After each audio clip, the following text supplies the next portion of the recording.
Yes, ma'am.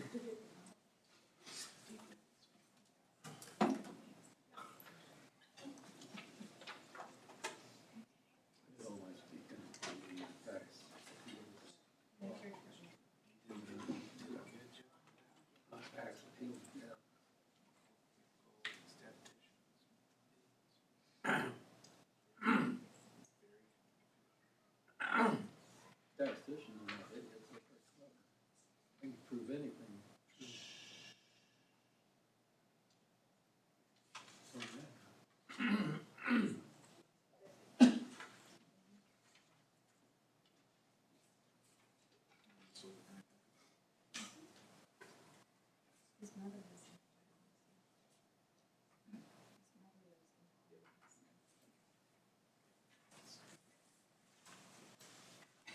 Creepy.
Didn't we have plans?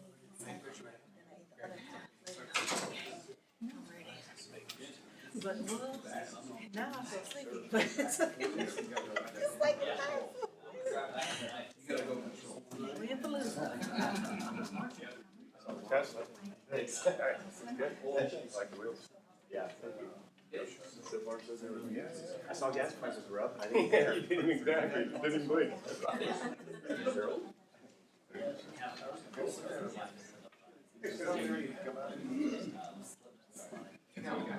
Oh, they got two arms actually.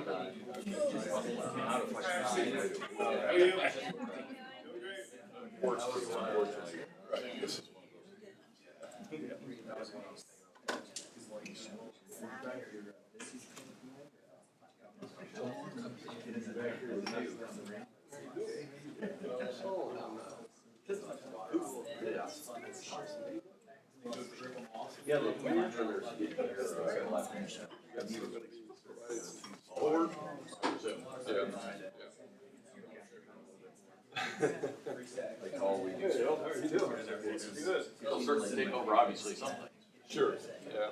Sure, there's a reason why they. If you wanted to.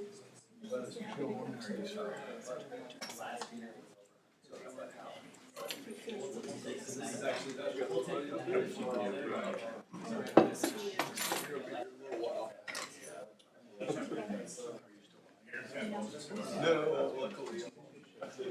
You can have recommendations if it helps us to.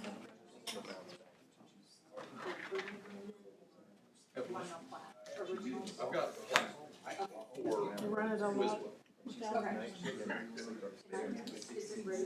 It's got, yeah, she told me to get the password, but you're reflecting. Yeah, that's Okay. then I. We're looking at that in a sense. Yeah, it was just, Don't be in a huge hurry. Oh, I just checking the signatures. Well, I was. this one's filed tomorrow. This one's filed tomorrow. You just gave it to us, that's it. Well, the only thing was the, It's all I'm saying, there's only two things. something under the title. Five. But I'm And wondering and if the, it's supposed to and the other be. thing should be. Right. So it's. I'm presuming it's okay. Yes. Yeah. When it comes to filing that stuff, it's good to make sure we're right. It's in the The file. improvement. Yeah. Do you know who that was coming from, the improvement thing?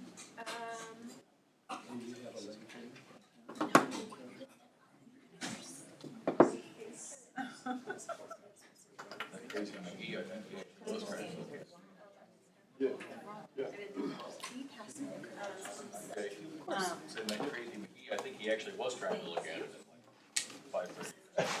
Text you it too. Yeah. They're trying. You don't know anything about it? What I know, I talked to. Come in every morning and wash them, and I feel like at lunchtime they're dirty again. Yeah, it's just, I don't understand. Yeah, yeah, so I just happen to know probably. Really? So that was kind of the first days of Metro, and the first in this part of we were the first agency in Metro. So got it. Well, so I assume that's a great bond candidate video. Wow. So it'll be shown in London, like, I think it's I think it's out. So I sent that to, so the next thing you know, you can see the rest of Kansas. And, sorry, so I said, That's all right. He said he wanted. All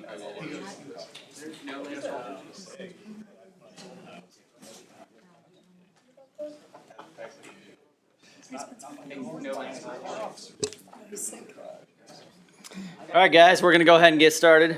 I want to welcome you all to the regularly scheduled meeting of the governing body, city council meeting, the governing body of Spring Hill, Kansas, on Thursday, July 25th. If you guys could stand with me. We have Pastor Logan Moore from Ogletree Baptist Church here to do the invocation.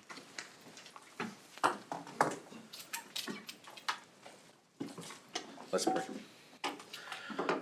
Father God, we thank you for this day, and what a privilege we have to be able to come together and discuss your will and work for Spring Hill, God. Lord, I ask that you would be with the meeting tonight, that God, that your hand would be present and on each of the councilmen and women and those that are participating. Father, we just ask for wisdom and discernment concerning what should be done as we move forward, Lord, as they consider the different proposals and things that are on the agenda for this evening. God, I just ask that you would give them the wisdom to do that which is right, that they would move in accordance to your will, and that you would be glorified through that. Lord, I just ask that you would work your will in this city to bring us into unity, that we might walk together and to follow after you, that we would be a community that looks after one another, that lifts one another up, and that we would do whatever we can in order to show ourselves neighborly to each other. And so God, just throughout all these things, I ask that you would have the preeminence, that you would be glorified, and that we would focus on you tonight. In your name I pray. Amen. Amen. Please remain standing for the pledge. Of the United States of America, and to the republic for which it stands, one nation, under God, indivisible, with liberty and justice for all.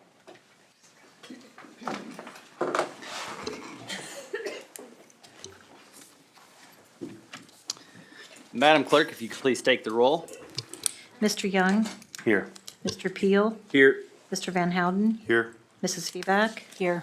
Mayor, we have a quorum present. Thank you. Next, we'll move on to approval of the agenda. We didn't have any requested changes on the agenda. Mayor, if I may, Yes, sir. could we move item number 6 to formal? Sure. Okay, thank you.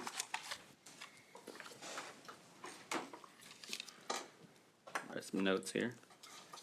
All right, any other requested changes or questions? If not, I entertain a motion to approve the agenda as amended. So moved. Second. Got a motion and a second. Is there any further discussion? If not, all those in favor? Aye.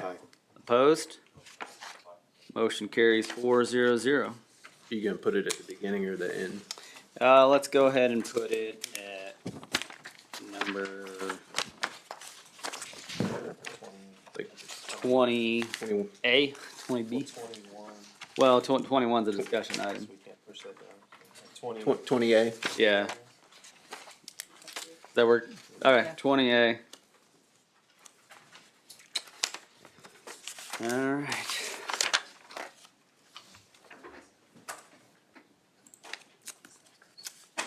All right, motion carries 4-0-0. Next item on the agenda is citizen participation. This is time when members of the community come and speak about whatever they would like to speak about. We do request that you state your name and your address when you come up to the lectern.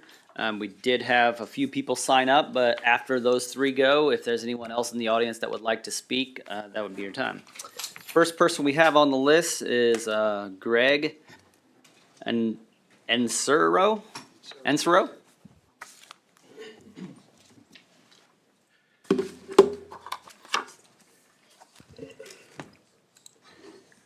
Can you state your name and address? I shall, yes. Thank you. Good evening. My name is Greg Insero, and I live at 17200 West 197th Place in the Prairie Ridge subdivision across 199th Street from the property that will be discussed in agenda items 13 and 14 tonight. I do see some of my neighbors here tonight, but I speak only for myself. I do not represent any others. I do not represent any organizations. Let me start by saying I'm not opposed to the proposed development. I actually think there's some pretty cool stuff in there, but I do have some concerns with the proposal that's being considered.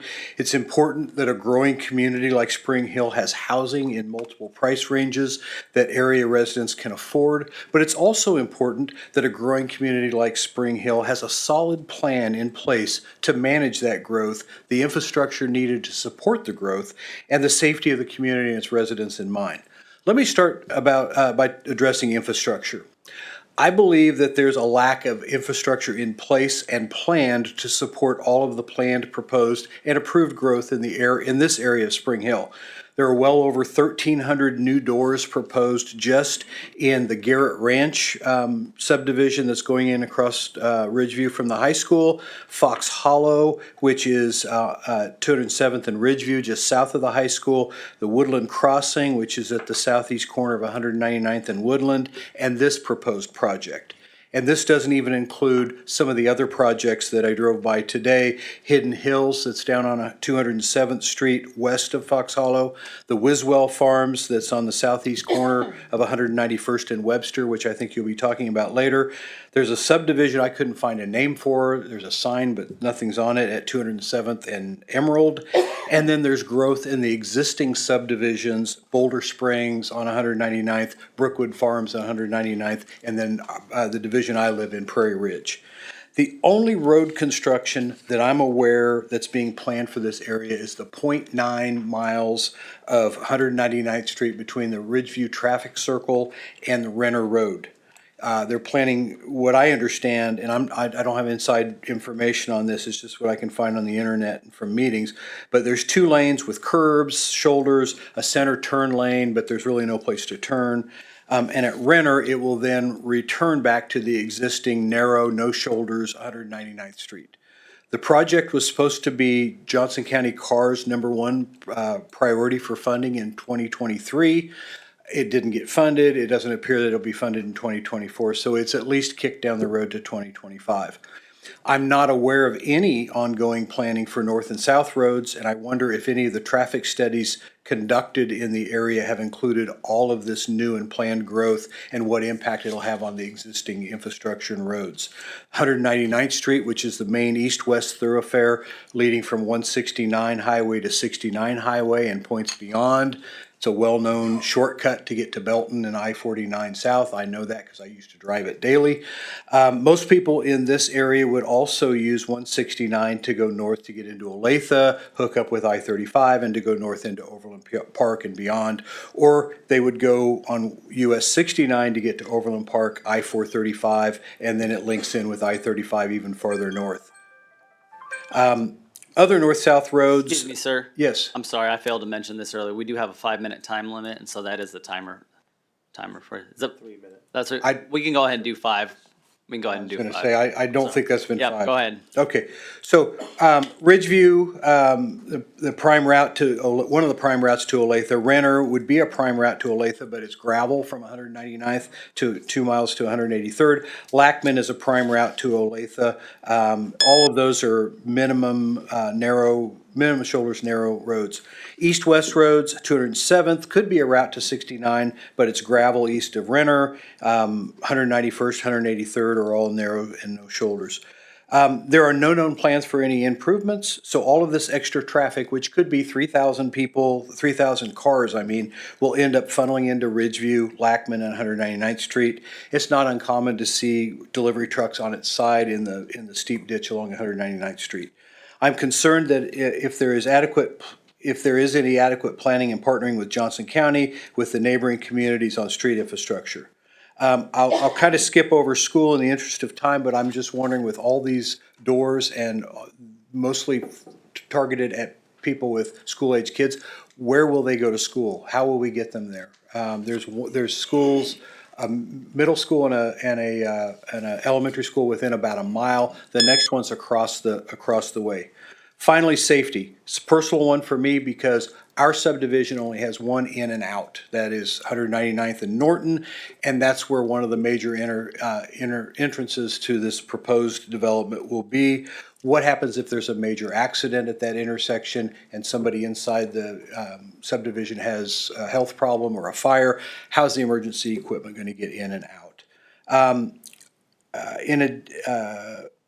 I'll just point out to you in the interest of time, Ms. Dominic on the Planning Commission meeting on 2 July 2024 did state that the proposal was awfully dense for proposed land use. She says may be too much for the area and maybe one zoning too far before she made her motion to deny the application to change to R4. I'll leave you with this question. Are we so focused as a city on the prize of growth, increased tax revenue from developed properties, that we've taken our eyes off the details that support the growth? I thank you for your time. I thank you for your service to the community. Thank you very much. Next, we have on the list John Pullman. I do apologize for some of the extra beeps. We've got some computer beeps going on too. No worries, we're nervous enough. Getting up here, the beeps will calm us down. My name's John Pullman, 19807 Barstow Street in Prairie Ridge. I'll be short and sweet probably, so I've yielded some of my time to my neighbor that just took it, so we should stay even. We've been here to talk about this before, not to any of you. It's been a few years. I have the same concerns. Infrastructure, safety. If any of you have driven past the entrance to our neighborhood, westbound on 199th, the deceleration lane to get into our neighborhood isn't even the size of a parking space. It's been that way for 10 years. So if we're gonna do all this stuff before an earth mover gets in there, infrastructure, sorry about that, has to happen first. It's critical. The other thing I'd like to ask you guys to do is look at this in its entirety. There's a lot of R2 or RP1 to R1. Look at this in its total. There were some things I didn't speak out against at the Planning Commission meeting that after thinking about it, I have more concerns for. We know the commercial's there. I knew it when I built my house. It's part of the deal. There was some CP2 and the rest was R1. Happy with that, but you look at the size of the commercial, it appears to have doubled, maybe more so, more than that. The R4 is a non-starter for me. I can't tell you how passionate I am about that. You wouldn't want to know, but that is not the place for it. Prairie Ridge is one of the nice communities, nice neighborhoods in this beautiful town of ours. And I don't think that level of density across the street is appropriate. And I hate to sound a little NIMBY, but yes, I am. It's like I think there are places for that, but I don't think that this is the place for it. So thank you for your consideration and your time, and appreciate your thoughts. Thank you. Thank you very much. Next, we have on the list Wayne Bennett.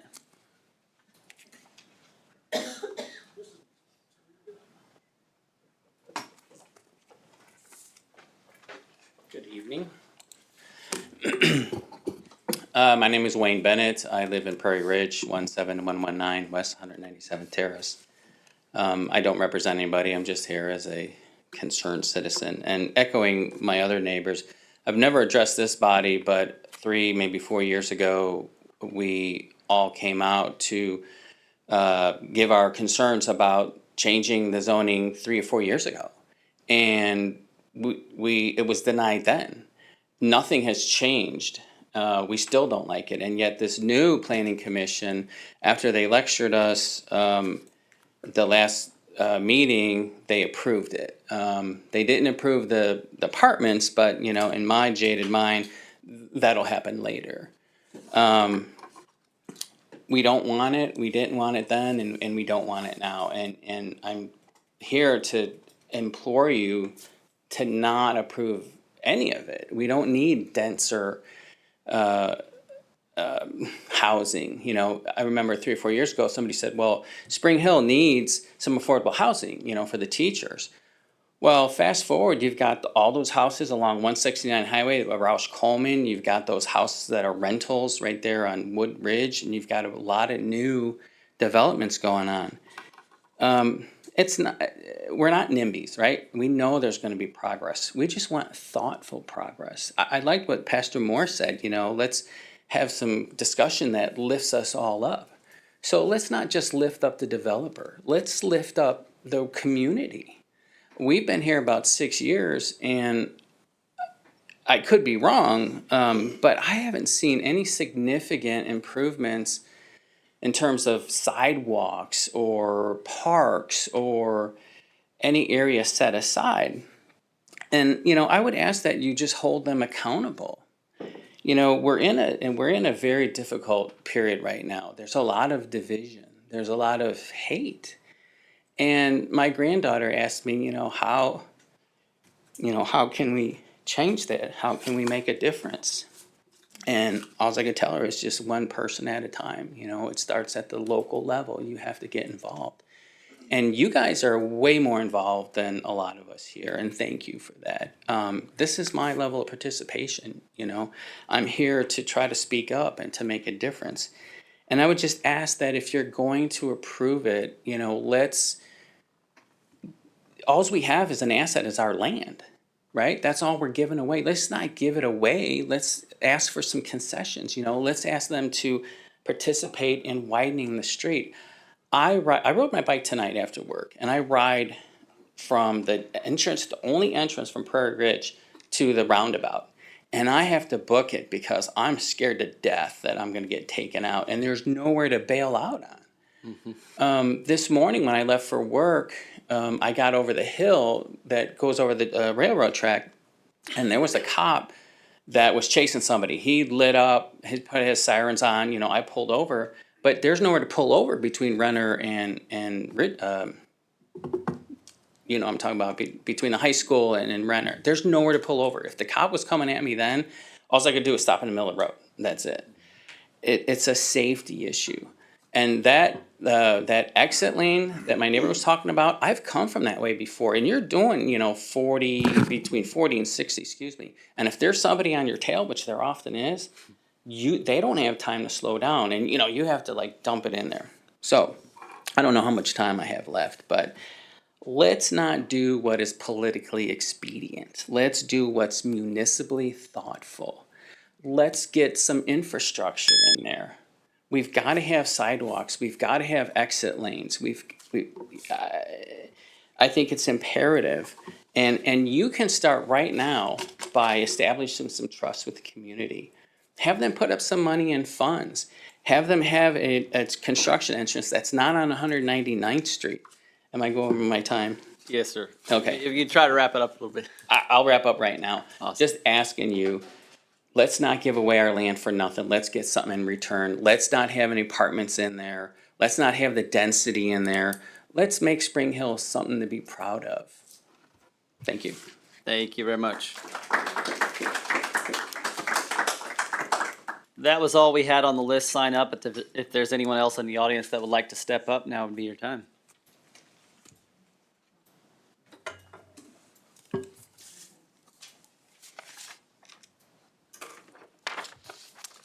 If not, we'll go ahead and close citizen participation this time and move on to the next item.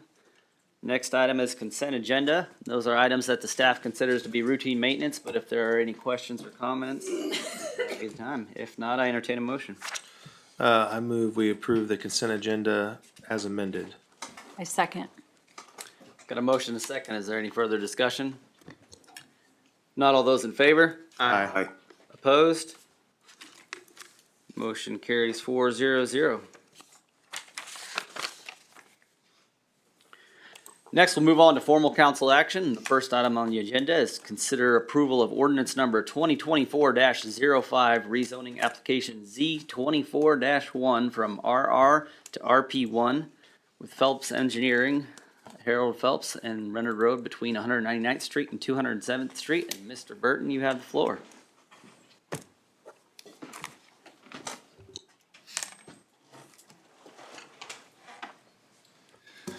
Evening, thank you. You'll probably get tired of me here, it looks like. So what we have is an ordinance that would be a rezoning for, it would go from an RR to an RP1. Phelps Engineering has taken a look at, or has developed it on behalf of THS Investment.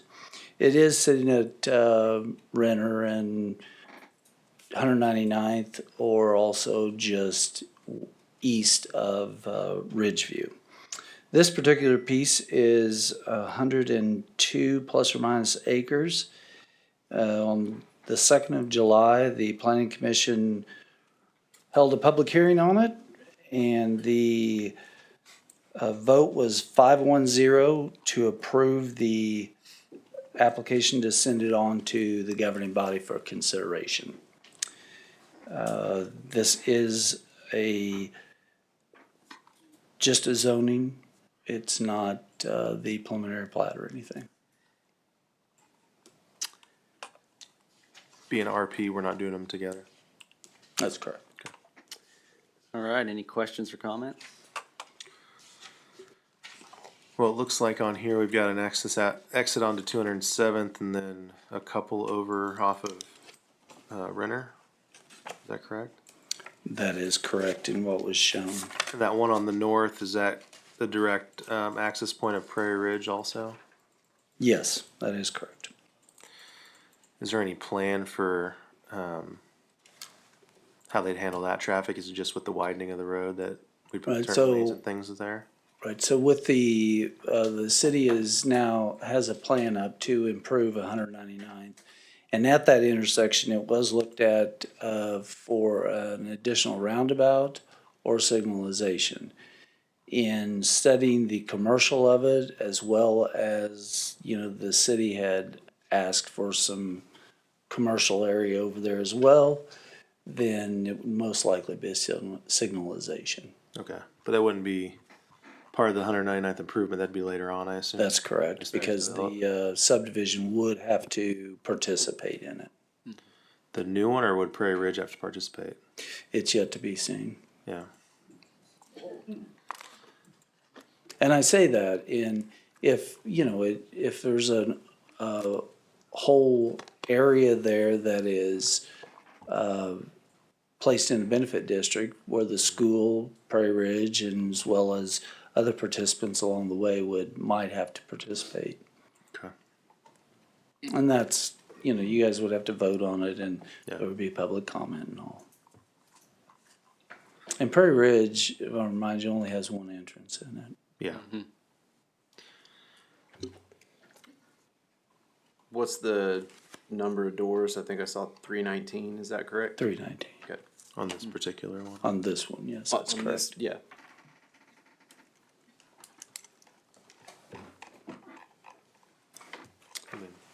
I'm not, oh, go ahead. No, I was just saying, any other questions or comments? I'm not opposed to the development. I think this particular portion of it seems fine. RP1 is kind of the way we've gone with everything when it comes to single family.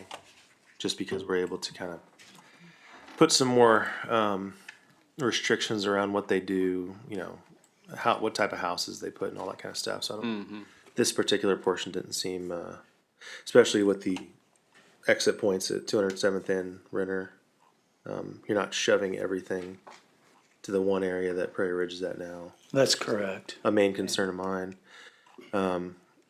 Again, I know if something like this is approved, obviously we're forced to go ahead and fund that CARS project we've been kind of sitting on until we knew if something was going to happen here, if it was worth it or not. So I think the traffic concerns should be alleviated with that, because that'll be either a Super 2 or a 4-lane, depending on what we decide. Definitely, as well So as. those things are going to help with improvements. sidewalks and curbs and all that stuff. Yes. So a couple of those concerns should be addressed in that respect. Is there any talk, I know the county was talking about doing some work east of Renner on 199th. Is that still kind of, It is our understanding that they are going to widen 199th to the east, and I believe that project starts in, I think they said the end of 26 into 27, okay. into 27. I was gonna say, I thought I saw it on for 25 or 26, so, And last time we talked to them, they said they still do have it in the works. yeah. Where, how That's far out? To Quivira, I believe. From To Renner to Quivira? Quivira? Yes. Will that include, bigger, wider road and everything, or what is it they're planning? to Yes, do? what we've seen of it is they would be expanding the shoulders. Okay, It might give enough room where at from Quivira and down through there that it would allow a small turning lane in the middle, okay. maybe like a Super 2. Yeah, I would assume most of the time when they've done that, they put turn lanes in on the bigger intersections and stuff. So with the road improvement there, it would automatically help with the turning lane issue that they're having already, right? We'd put in much larger turning lanes into Prairie Ridge too. That's correct. It would realign that so that it would not be that, It's a real quick jag. yes, the quick turn, and it would, Turn. yes, and it, And then sidewalks would be included in the. Or a trail, right? or trail. Most likely it would be a trail system. We have on this subdivision, looked down through the middle, you can see the floodplain that runs down through there. That's preliminarily designed to run down through that and connect through Foxwood Hollow into, going west, excuse me, into the park ground that the city owns there. And there's actually, we've submitted for some grant money as well as that. Foxwood as well as THS have agreed to participate in that, even if there's no grant money and all. Also, it was originally designed on the north side of the 199th when the school was adding some buildings and all there to have a trail system run from Prairie Ridge along 199th to Ridgeview. Which is a connection. Is a It's connection. existing in both spots already. That's correct. It's just connecting the two of them. Yes. And really the reason that it wasn't is due to the improvements of 199th. They knew the road was gonna get. Right, it's been talked about for years. Yeah, because we've talked multiple times about putting a sidewalk from Prairie Ridge up to the high school. That's But we don't want to put it in and then tear it out. And we've had talks with the school district about it as well. And Mr. Marketeer, the owner and developer of Prairie Ridge, he was ready to do it at any time.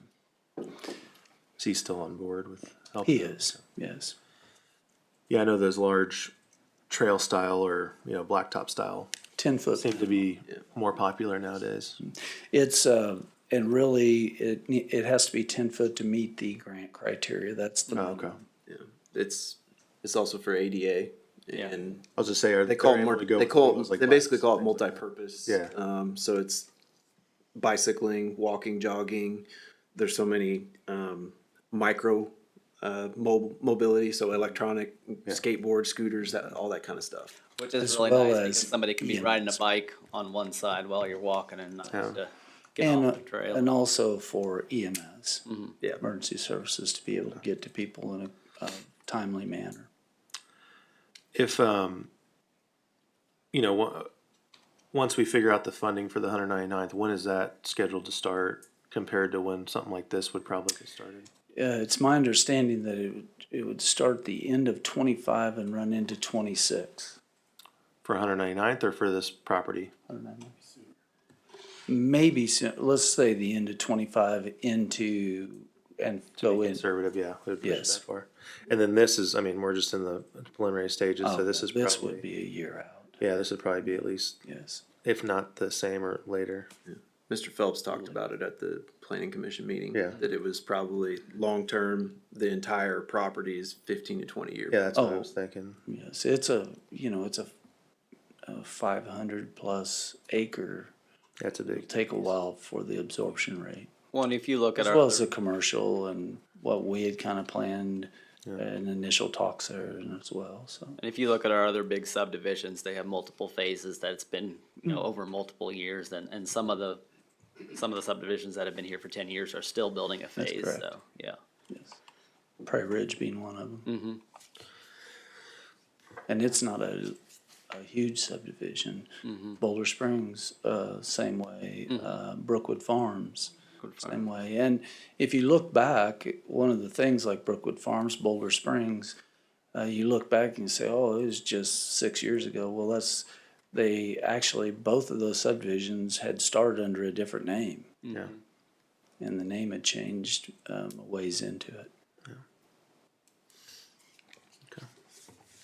Yeah, I like this one. I think it's appropriate where it's at.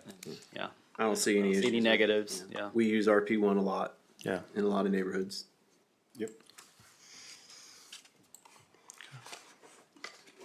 Any other questions or comments? If not, I entertain a motion. Give me a second here. All right, I move to approve ordinance number 2024-05, rezoning application Z-24-1 from RR to RP1, Phelps Engineering, Harold Phelps, Renner Road between 199th Street and 207th Street. Second. Got a motion and a second. Is there any further discussion?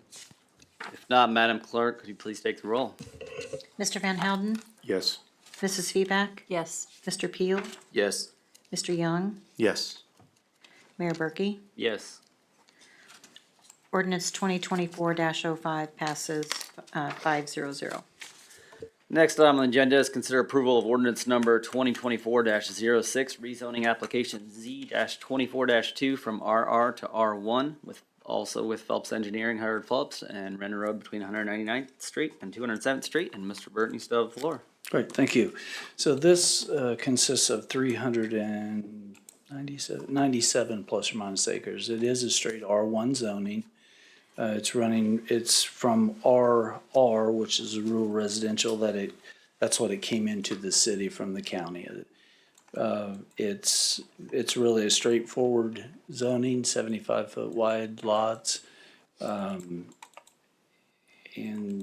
the planning commission was a 6-0 vote on this.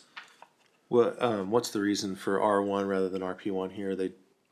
What was the So thought process behind that? they were going to have conventional lots and look probably for a little larger homes there. So if you're gonna have conventional lots, you might as well go with a straight zoning. And then they would not have to present a lot of different plans of housing and things like that. This would probably be a case of where they would develop it and there would be 4, 5, 6 different builders, like Dayton Creek So similar to the other neighborhoods rather than and Prairie like Ridge, the that's Rock correct. Coleman type thing. Yes. The bigger lot would, You can attract more builders. subtle that way. difference in price point. Exactly. Yeah. What's the door count? I'm trying to find it here. I'll be honest with you, I don't remember the door count on this one. I saw it back here. Wasn't it 3 something on this one? I thought so too. 296. 296, thank you. Thank you.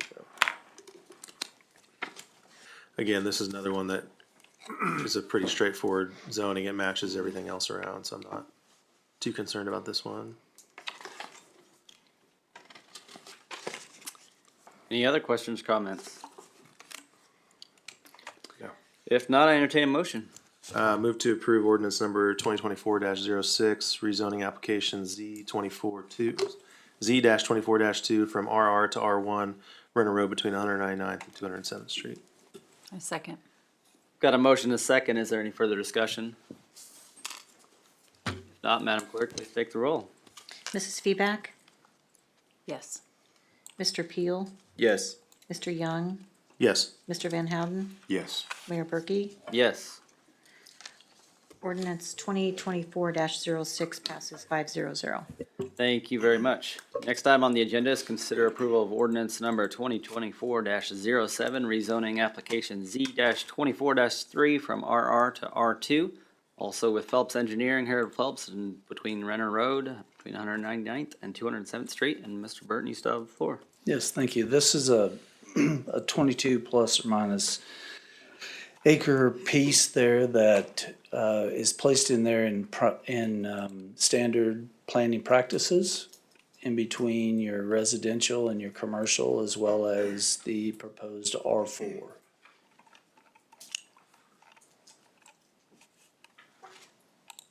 What was the land size again? The acreage? 22 Ish. ish, yes, plus or minus acres.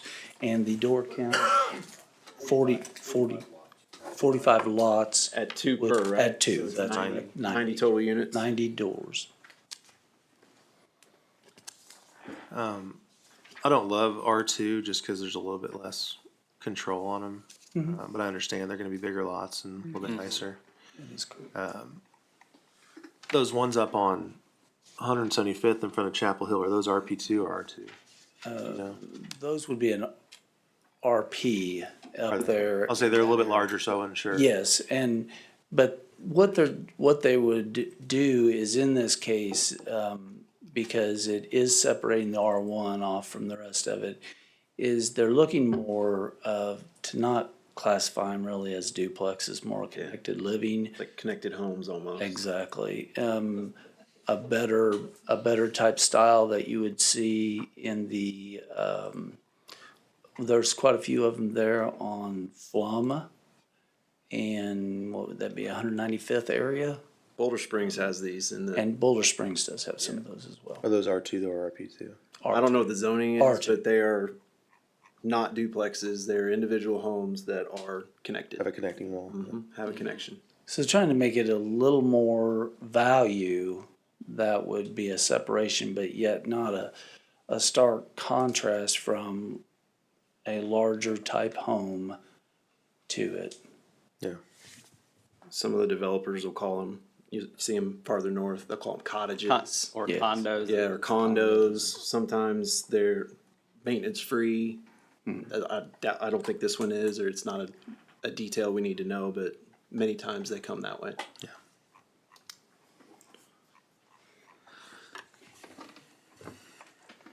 And there's there's quite a demand for them in the South Olathe, South Overland Park area. Any other questions or comments? Just trying to feel out the location here. Yeah, that's. So it's between the R1 and RP1? That's correct. Okay. And I think it does back up to a piece of the commercial as well. Yeah, it's actually a pretty small proportion. Yeah, I was gonna say, it's not very- much area, but Especially It's just, in comparison to RP1 and R1 that we Yeah. already did, it's significantly smaller than both of those. yeah, flash in the pan compared. and, 22 acres is a lot, but it's not that much, honestly. And it is one of those also, and I believe that what they would start out and see, and then, if there's not a huge demand, You can always go. You can right go to the less, yeah. R1, that's correct. Because you can build R1. Can you do that with RP2 and R1? Can you go from RP2 to R1? That's correct. Yeah.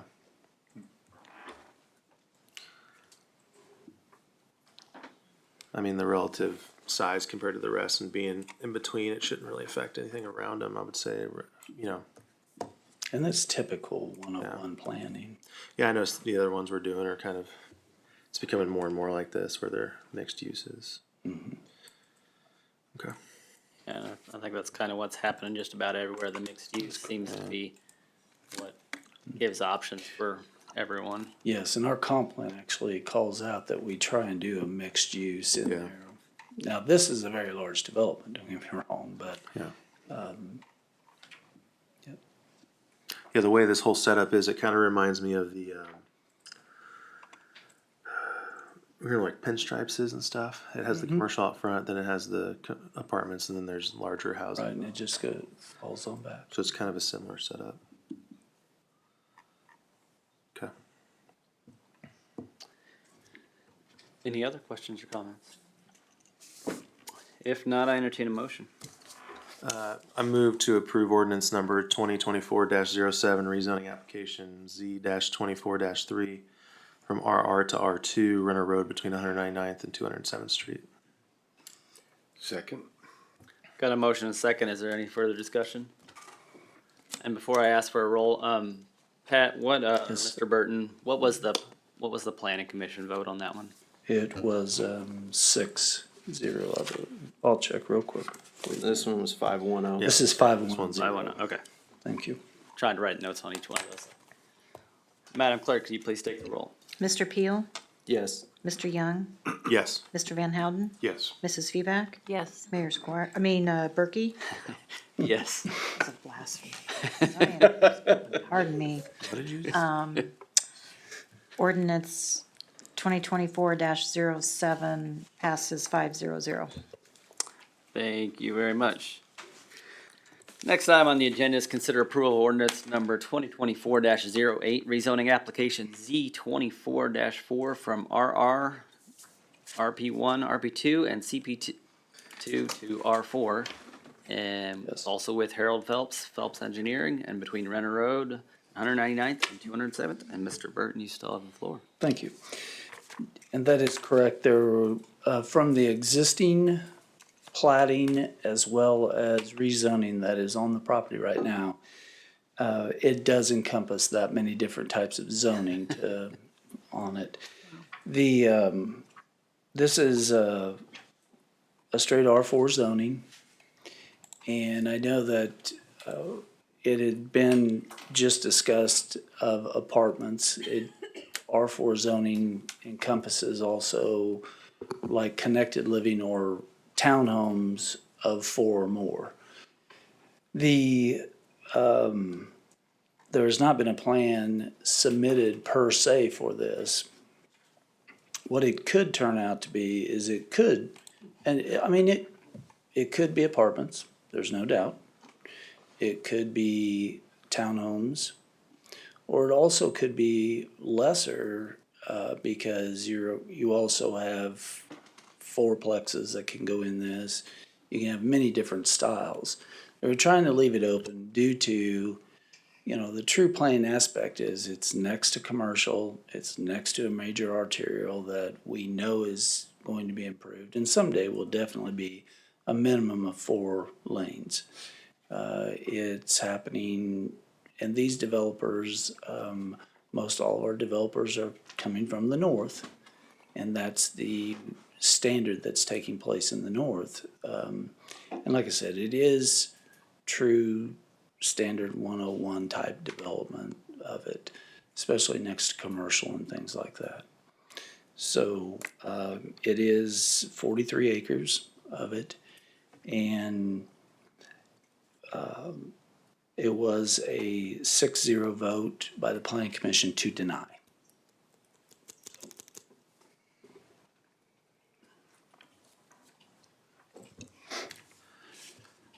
I think this is one of our biggest dilemmas in development that we see in rezonings is we know that we have a need for R4, whether that's apartments or high density. Every time it comes to us or the planning commission, most of the feedback that we hear is this is not the right spot for it. That's correct. I don't know if this is the right spot for it or not.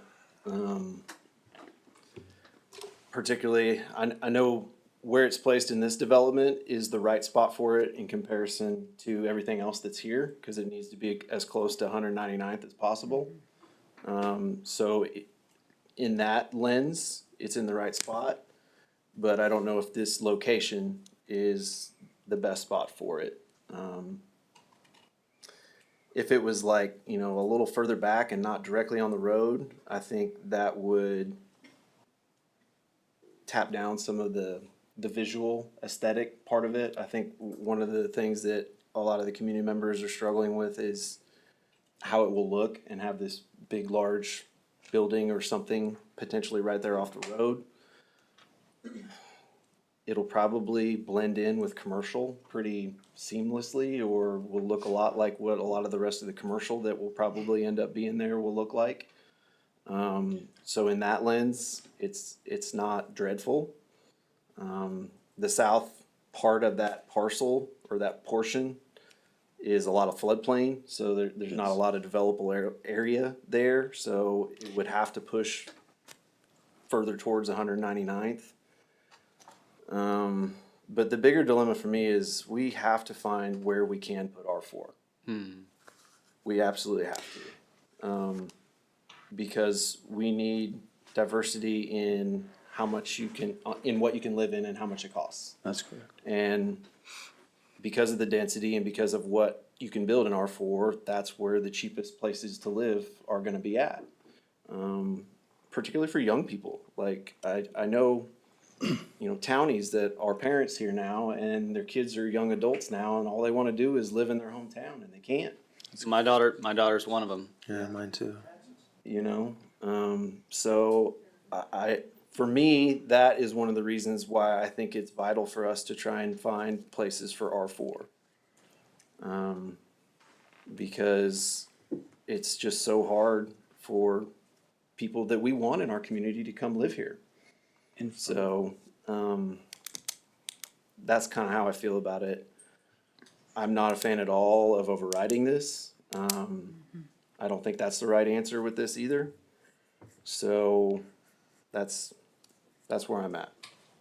I want to echo Mr. Peel on a couple of the things he said. The few apartment complexes that we do have here in town are full. Most of them have waiting lists.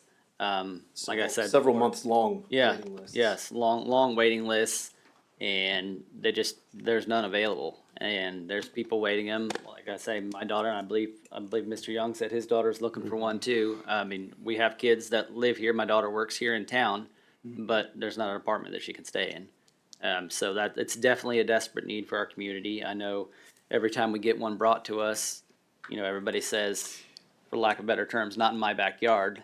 And I understand that because if I was living somewhere, I might have some of those same sentiments, but we've got to find a place where we can put them in. And if commercial is going to be developed there anyways, it is typically a lot of times with commercial, you do see an apartment complex next to them, so they have that walkability to It supports do a lot of the essentials that they're going to need. So I definitely understand the community members that are here tonight, and then also a lot of them that didn't make it in tonight. Definitely feel for you guys, but I think we do have to come to some reasoning and how we find a place that does allow everyone to have some place to live in the community they love. Because we all do love this town. We all have kids here, families here, and we want this to be the best community for many years to come. So. The planning commission's main concern was the density and if our infrastructure could, correct? Density and the, there was a lot more people at the planning commission than Right. at the governing body meeting tonight. And then also, yes, the infrastructure. It blends well with mixed use. Yeah. It's just that, where do we put it? Yeah. All the different subdivisions that we have, we have the same feedback. Mm-hmm. Well, it kind of goes back to all the businesses I've even talked to that have tried to prospect to come here. It's, we need higher density housing next to where it's going, where they want to put their restaurants or stores and things like that. So it makes sense to put it where there's a big, C2 area. And so I would have liked to have done that one first to see what everybody's thought is on that because it makes this one a lot easier. But I don't see a problem with maybe remanding this back to the planning commission and having them take another look and see if we maybe get some more information from the developer and before we make a decision on it. I would agree. Yeah, I'm not in favor of denying it, but I wouldn't be opposed to remanding it back to them. Yeah. I'm never in favor of, or I try to never be in favor of opposing the planning commission. We appreciate their wisdom and insight and stuff. But we do have to come to some type of resolution for this, not only, for our community members, but just for our community as a whole. Well, and a lot of what I heard too And in the that meeting developer. from them was they just didn't quite understand what it was gonna be or what it would look like, so giving them another shot to look at it, I think, and then, you know, if they're still in the same route, then maybe we'll take a different look, but. It seemed like they didn't have quite as detailed a plan for this section as they did for the other Yeah, sections. yeah. We'll work with the developer on seeing if good. we can Yeah. narrow I don't have a down problem some with of the it. I scope. think if it looks a lot like 159th in Merlin, there's a Mazio's Pizza there. You'll see commercial development. You'll see very nice multifamily behind that. But I'd like that assurance that it's going to look something like that. And you have Chapel Hill there close. And Chapel Hill right those across are, the way. you know, nice big houses. It's very nice. It's very nicely done. I mean, I think that would actually be a great thing for the community. But yeah, I'd like to see that in more detail. Because every development that we see moving forward is gonna be mixed use like this. That's And- correct. And almost every single one of them is gonna have probably some kind of R4 component or some higher density or some element of high density. That's correct. I'm And okay with that. You know, I think that's part of a good community. I just think the burden of proof will be even greater for R4s than it is for other developments. And I do think we all agree that that infrastructure needs to get in there. Yeah. So Yeah, I'm not against it. Yep. Well, and I think too, as long as it's in moderation, you know, if this whole thing was a part, or R4, I think all of us would be like, it seems like a little much, but, yeah, there wouldn't. I'd like to look at it a little bit closer before we make a decision, if that's. We'll work with the developer possibility. and see if we can get some maybe better clarity on plans. Mm-hmm. Under any type of straight zoning, it's not allowed to ask for it. but Yeah. This developer has always been fair with us and we will talk to him in greater detail. It's a bigger piece of land than the R2 we just did, but as far as what's developable within there, it might be essentially be pretty comparable size-wise to the R2 zone, Yes, which I think what it was like 22 acres. 22, something like that's that. correct. I mean, and if you put it right on 199th, all those people are right there in and out, so they're not getting buried way back in the neighborhood. Well, There's that's the also other outs thing. off of 200 onto 207th, so there's other exits from there as well. Utilization of the park. Yep. And it's a lot larger area than some of them. Excuse me, some of them we've turned down in the past because of the small cramped area. This has a lot larger footprint, so I think it fits better in that way. But I would like to get some more answers from the developer. And if on you- that. And this, like echoing what Mr. Burton said, this developer has worked with us for many years, and so very, very willing to give us more information about it. Well, and I live right next to Blackhawk, and that one's worked out pretty well with being kind of right on the exit point, not necessarily inside of the neighborhood of houses, so. And being close to amenities, I mean, at the end of the day, you always want to have walking distance amenities and schools for those, and that kind of gives them that too, with all three schools being there.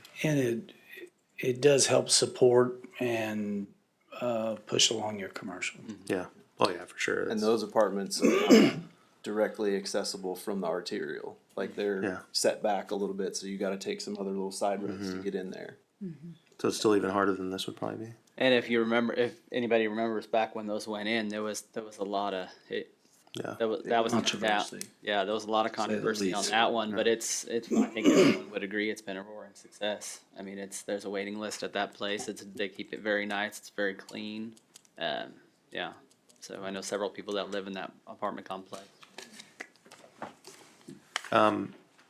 I'd like to propose we remand it back, so do I just basically use this same verbiage but say remand? Yeah, just say what you want. Yeah, you need to remand it with a specific instruction of what the planning commission is to consider. You guys, What do you wanna guys just wanna- discuss Yeah. what questions you would like answered, or what you want to consider, and then we'll just put it all together. With a more plan, What's that? the developer to submit more of a plan of what it's gonna. Some more details. Yep. Yeah, Okay. just more details, so. Do we want it that vague, or do we want to? It's a Yeah, how straight- it's a specific do straight you want us zone. to be? The more the better. As Well, the as problem many is it's a details as straight you're willing. zoning. Yeah, I mean, Can we- it's a double-edged sword because it's straight Yeah. zoning, but you also can't say So- remand it to consider if there's additional plans because the developer doesn't have to review any. They're not required. The odds, yeah, because it's R4, they don't have elevations, they don't have building footprints, and the point of bringing it is R4 rather than RP4 is, How about Then- work with the but- staff to, Yeah, we can do that. Just Yeah, remand- that would be- Should we table then or remand it back? I No, would remand it. I would say back. remand. Okay. remand it. Table it, they can't read. All right, so why don't we do remand it back for staff to get additional information about development of for it And work with the planning As much commission. information as to the possible. planning commission, yeah. All right, Okay, I entertain a motion. oh, sorry. I move that we remand ordinance number 2024-08, rezoning application Z 24-4 from RR, RP1, RP2, and CP2 to R4 Renner Road between 109th Street and 207th Street, to have staff gather more information about the proposed R4 area to the planning commission for their review. Second. Got a motion and a second. Is there any further discussion? If not, Madam Clerk, could you please take the roll? That one's just a. Oh, what's that? I guess we don't have to take the roll if it's just, we're just remanding it back. Just vote. All those in favor? Aye. Aye. Opposed? Motion carries 4-0-0. Next item on the agenda is consider approval of ordinance number 2024-09, rezoning application Z-24-5 from RR, RP1, RP2, and CP2 to C2, also with Harold Phelps and Phelps Engineering on Renner Road between 199th Street and 207th Street. And Mr. Burton, you still have the floor. Thank you. This is an 84 plus or minus parcel that again that is in an existing plan, has existing zoning on there. It is going to a C2 area. A portion of this is what the city had spoke about on some different occasions. And it fits well with the plan, overall development of it. Yes, there is a lot of commercial there, but it also could be an area that once the commercial starts, we could see some larger box type commercial there as well, so. And this was a 5-1 510 vote from the planning commission. And I think as previously discussed, this was, what was that number? I'm sorry. 510. 510. I think as previously discussed, this has been discussed to be commercial for many years now. I mean, I think going back to probably even 15, 20 years ago. Oh, yeah, a portion of it is commercial. Yeah, it's already seen. Right, but it's been something that's been zoned commercial for a long time. Again, the only concern I really had with this is if 199th wasn't improved, again, there's an exit, I believe, to Renner for this area. So, I mean, I'm pretty comfortable with it, with the improvements of 199th. I think we need the C2 zoning.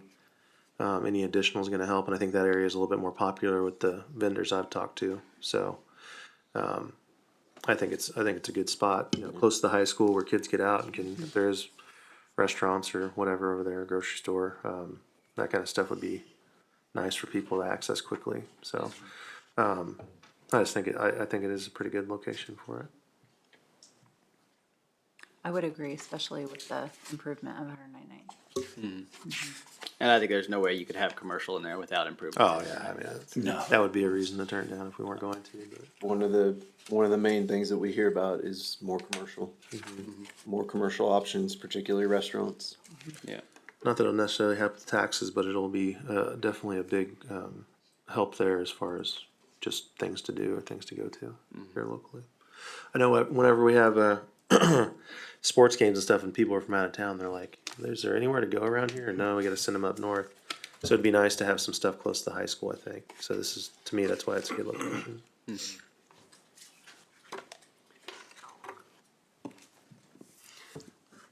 Yeah, I think anytime we can keep that sales tax here to support our community here, I think I'm in favor of it, so. Yeah.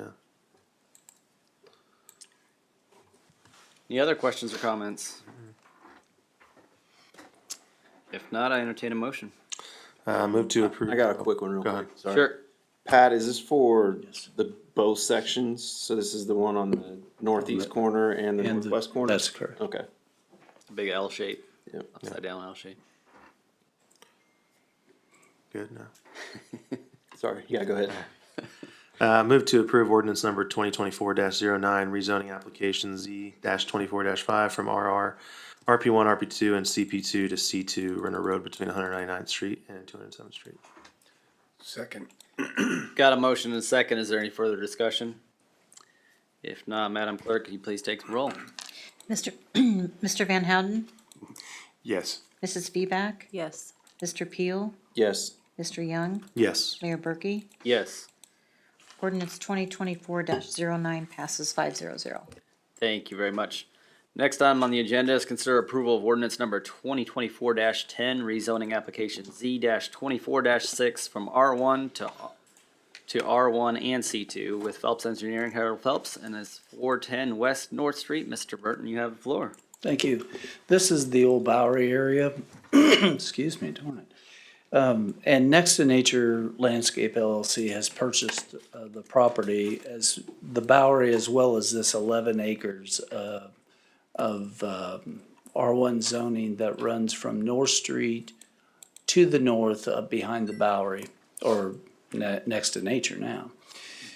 What it is there's a building up there that they would like to convert and do some structural changes and some, well, any type of changes that need to take place and to have it a commercial use.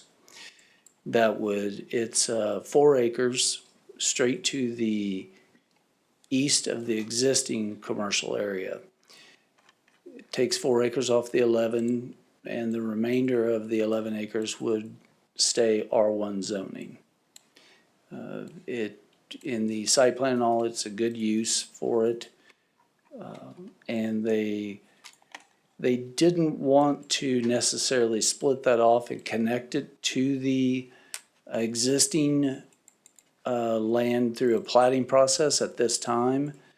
They're working on trying to figure out exactly what they are going to do with the remaining R1 area there.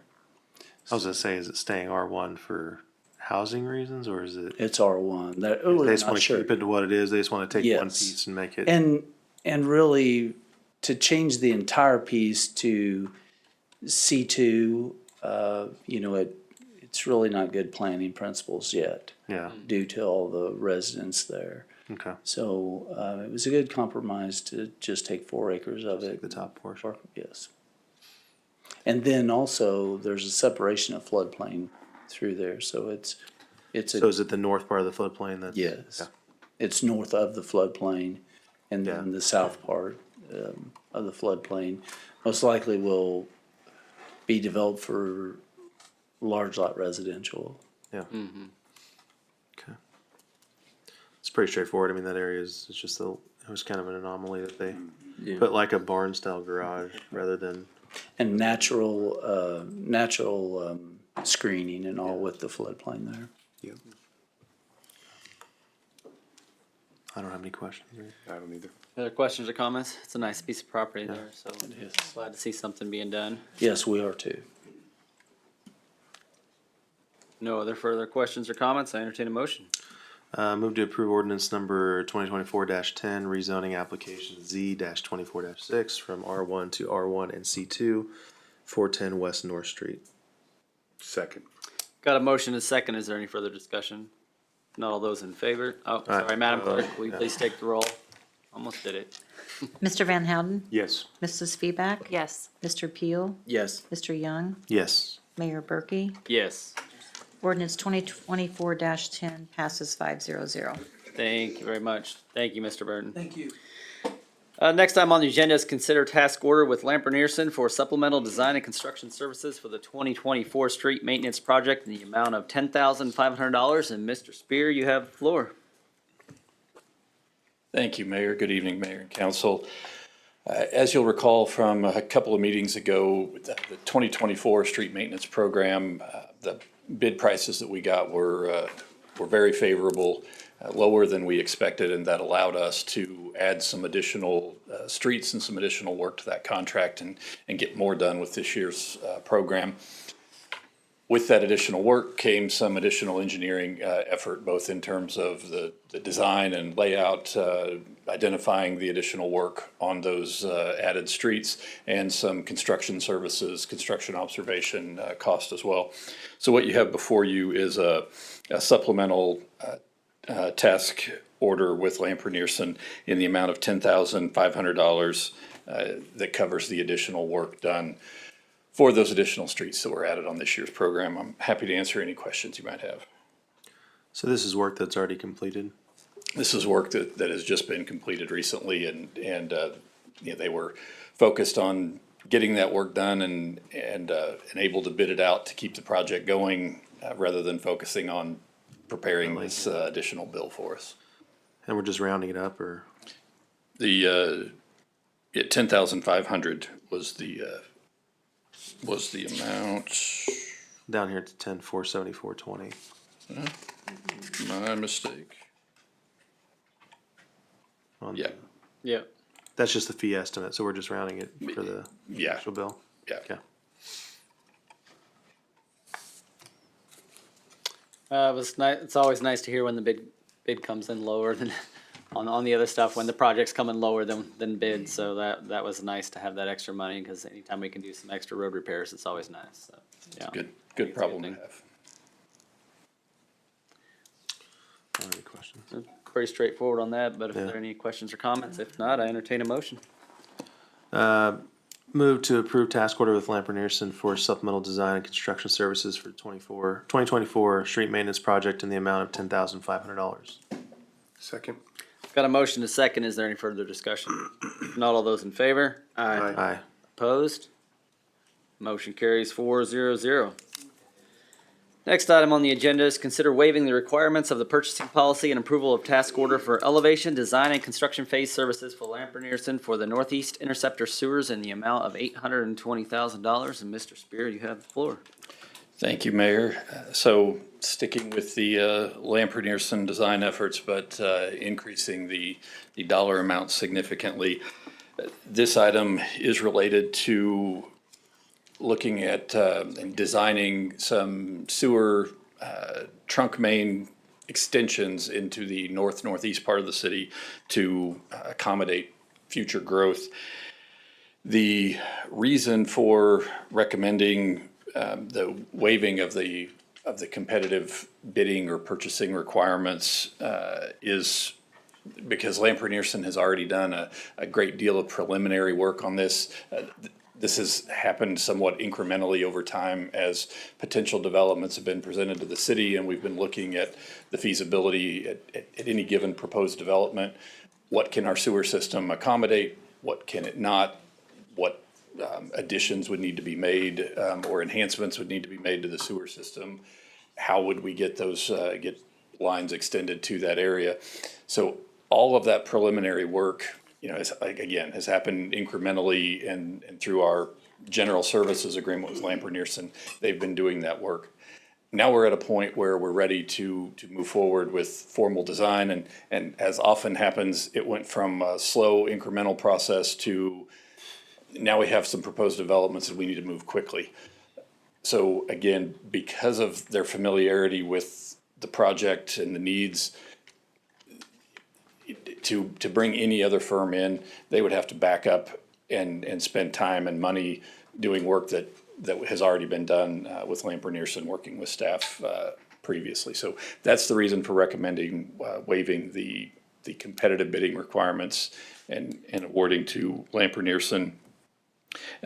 This is a large design project, involves a lot of trunk main, and I'm looking for the exact footages, but It's on the map, but they're separated out by sections. So you've got each section of anywhere from 1,000 to 4,000 Do you feet. have the ability to put it up there and kind of explain it?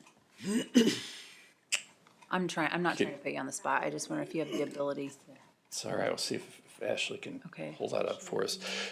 So I should also note So, yeah,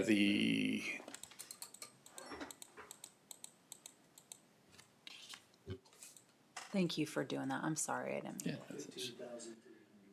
yeah, thank you, Pat. 15,300 linear feet total, and they're identified in, lines A through H on that line. So the kind of dashed green line represents those proposed extensions. Again, the benefit of this, or the thinking behind this approach is all of these sewer lines, if and when built, connected, flow by gravity. So it's important to design them holistically to ensure that they all work together.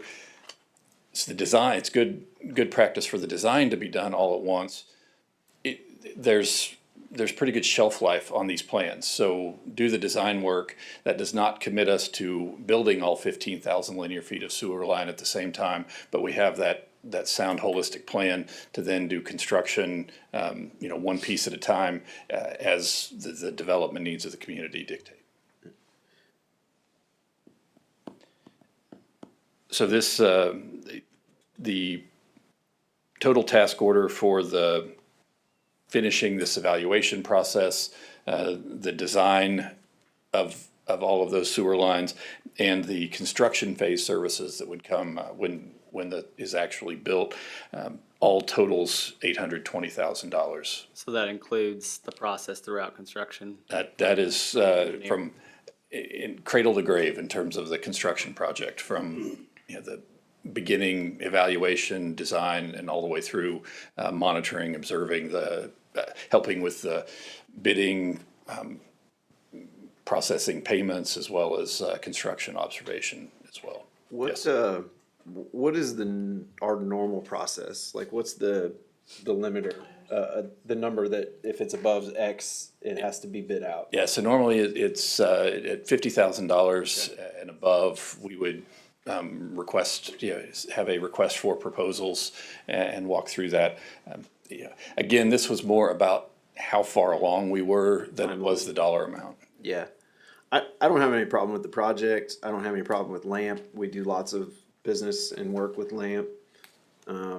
My biggest worry about this, and then there's another one right after it, and I get the timeline and the urgency, and the development game is a constantly evolving with 1,000 different variables to try and manage and control, so it's hard to even build a timeline. I just don't like that we're, approving potentially over $1 million without going through our policy process.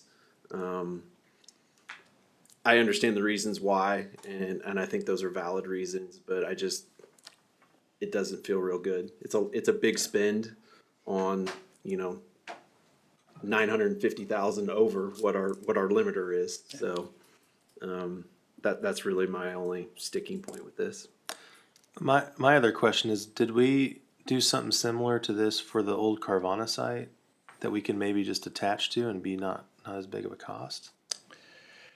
Because I remember something like this being approved. I just don't know where. Pat I just could don't know where it probably- was. Pat could probably answer Predating that. me. That's okay. Pat. I can address that for you. Yes, when Carvana was coming in, Mr. Phelps left, darn it. We do have a design and easement on the west side of the tracks that runs from 183rd up to the northeast corner of the Carvana site. Then it would have to go underneath the tracks from there.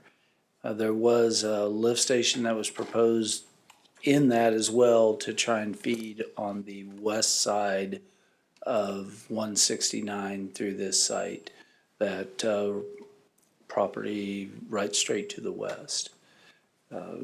But it did not include any of the property that is shown in the green dotted lines. So so that property is in the city limits, but we don't actually own, or we don't have. Okay, so yes, where your green dotted lines are, none of that is in annexed into the city at this time, at this present time. Okay. The only one that is at the very north end of your green dotted line that crosses 175th where it dead ends right there. That's what we call the Hermes property. And it is, 2201. that's correct. It Yeah, is that one is- annexed in. That's correct. And that's our farthest north point, right? That is correct. It's the very farthest north point there. So did we actually build that out, or is it just designed up into that northeast corner? No, none of this is designed I'm yet. talking about the or previous built. design. I thought it was No, we designed have out not there. built that out. But it's just designed? That's correct. So Because would we it were be- gonna serve Carvana. Would it be substantially cheaper to add on to that to get to the Hermes property for now? That is a question that, I mean, I don't know. It could be cheaper because we have the easements and all, Yeah, but it does not serve anything on the east side of the tracks there. that we don't have. That's access already. proposed. That's correct. I can, thank you, Pat, that, so the earlier plan proposal to provide sewer to that Carvana site was strictly for, it would serve the Carvana site and only the Carvana site. This round. This proposal, as you'll see, as those green lines extend or move to the west, they're positioned to serve that former Carvana site as well as to the north of the Hermes and anything through there that's not yet in the city, but would allow that to be to be added on. So I think this design positions us much better for the future, rather than taking it one single development at a time and designing and planning for that one development. This is looking at the long-term development potential and trying to put the sewers in place to provide that. So the previous design for the Carvana site would work to serve the Carvana site. It does not work to capture the rest of these. And we have to get up to the Hermes property, because Yeah. that was one of the stipulations. Conditions. Coming to Correct. was Yeah. to provide sewer up there, so. Well, I mean, I guess for me, what I'm thinking is I'd like to see both options to see what it would take with the old plan to get it to Hermes, and see if it's worth if it's a lower cost by a substantial amount.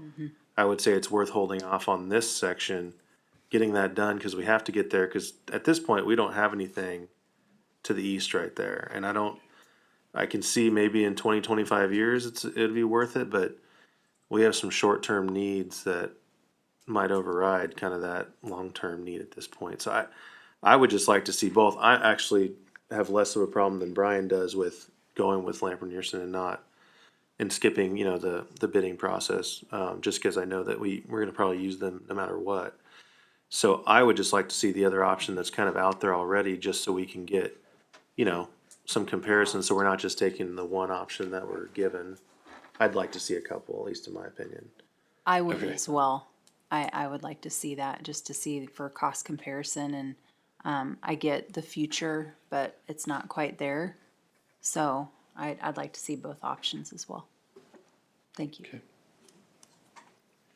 Yeah. Any other questions or comments?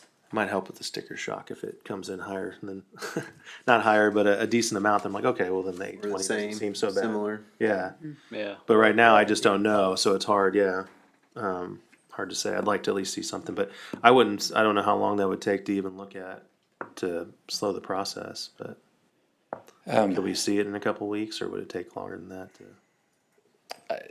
It may take a little longer than that.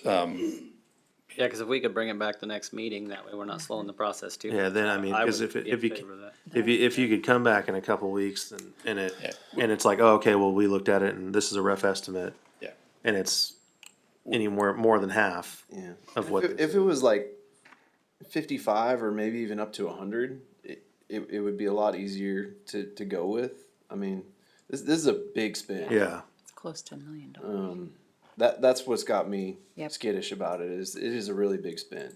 I just want to have more information before I say yes to something that large. Okay. I don't hate the idea. I just Yeah. would like to have, because like I said, in the back of my mind, I just remember watching. It was before my time too, so I just remember when that was kind of being worked on, and I know a lot of that work was done, so it's like, can we use that and maybe piggyback to save some money? And not to bypass you, Mr. Spear, I just know Mr. Burton was there throughout the Yeah. Carvana process. So do you think that's something that we could get before the next meeting? Or at least enough information to make a educated decision off of?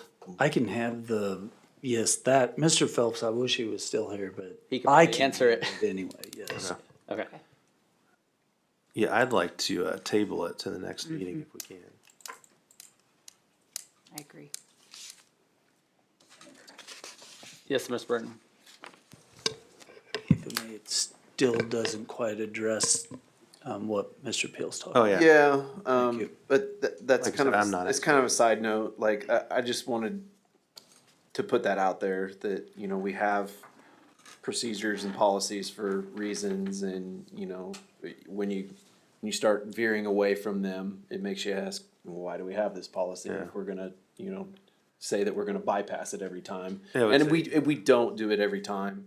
And like I said, the amount also caught me that for bypassing the process because of the amount, so. Yeah, I would say definitely should stay the exception and not the rule, but. Certainly, and there are circumstances that time doesn't allow for it, you know, and Yeah. development is one of them where that happens because things happen fast. But most of those times, we're talking, you know, $50,000 to $100,000, not, you know, more than $750,000. So. Yeah, so, I mean, we know we gotta get to the Hermes property, and we need to figure out a plan of how to get there, so. Yeah, we know we need to get sewer up there. We're just, If we can get it a little more affordable, that would Yeah. make me really happy. I agree. So is this a remand or a table situation? What would you guys rather us do? probably table it to the next meeting, I would Table say. it, okay. Nobody to remand it to, really. Well, it just says remand it back to staff, yeah, I guess you can do that, yeah. but Table- it just table it, same would be thing, better for yeah, you. yeah. Well, if there's not any other questions or comments, if I entertain a motion.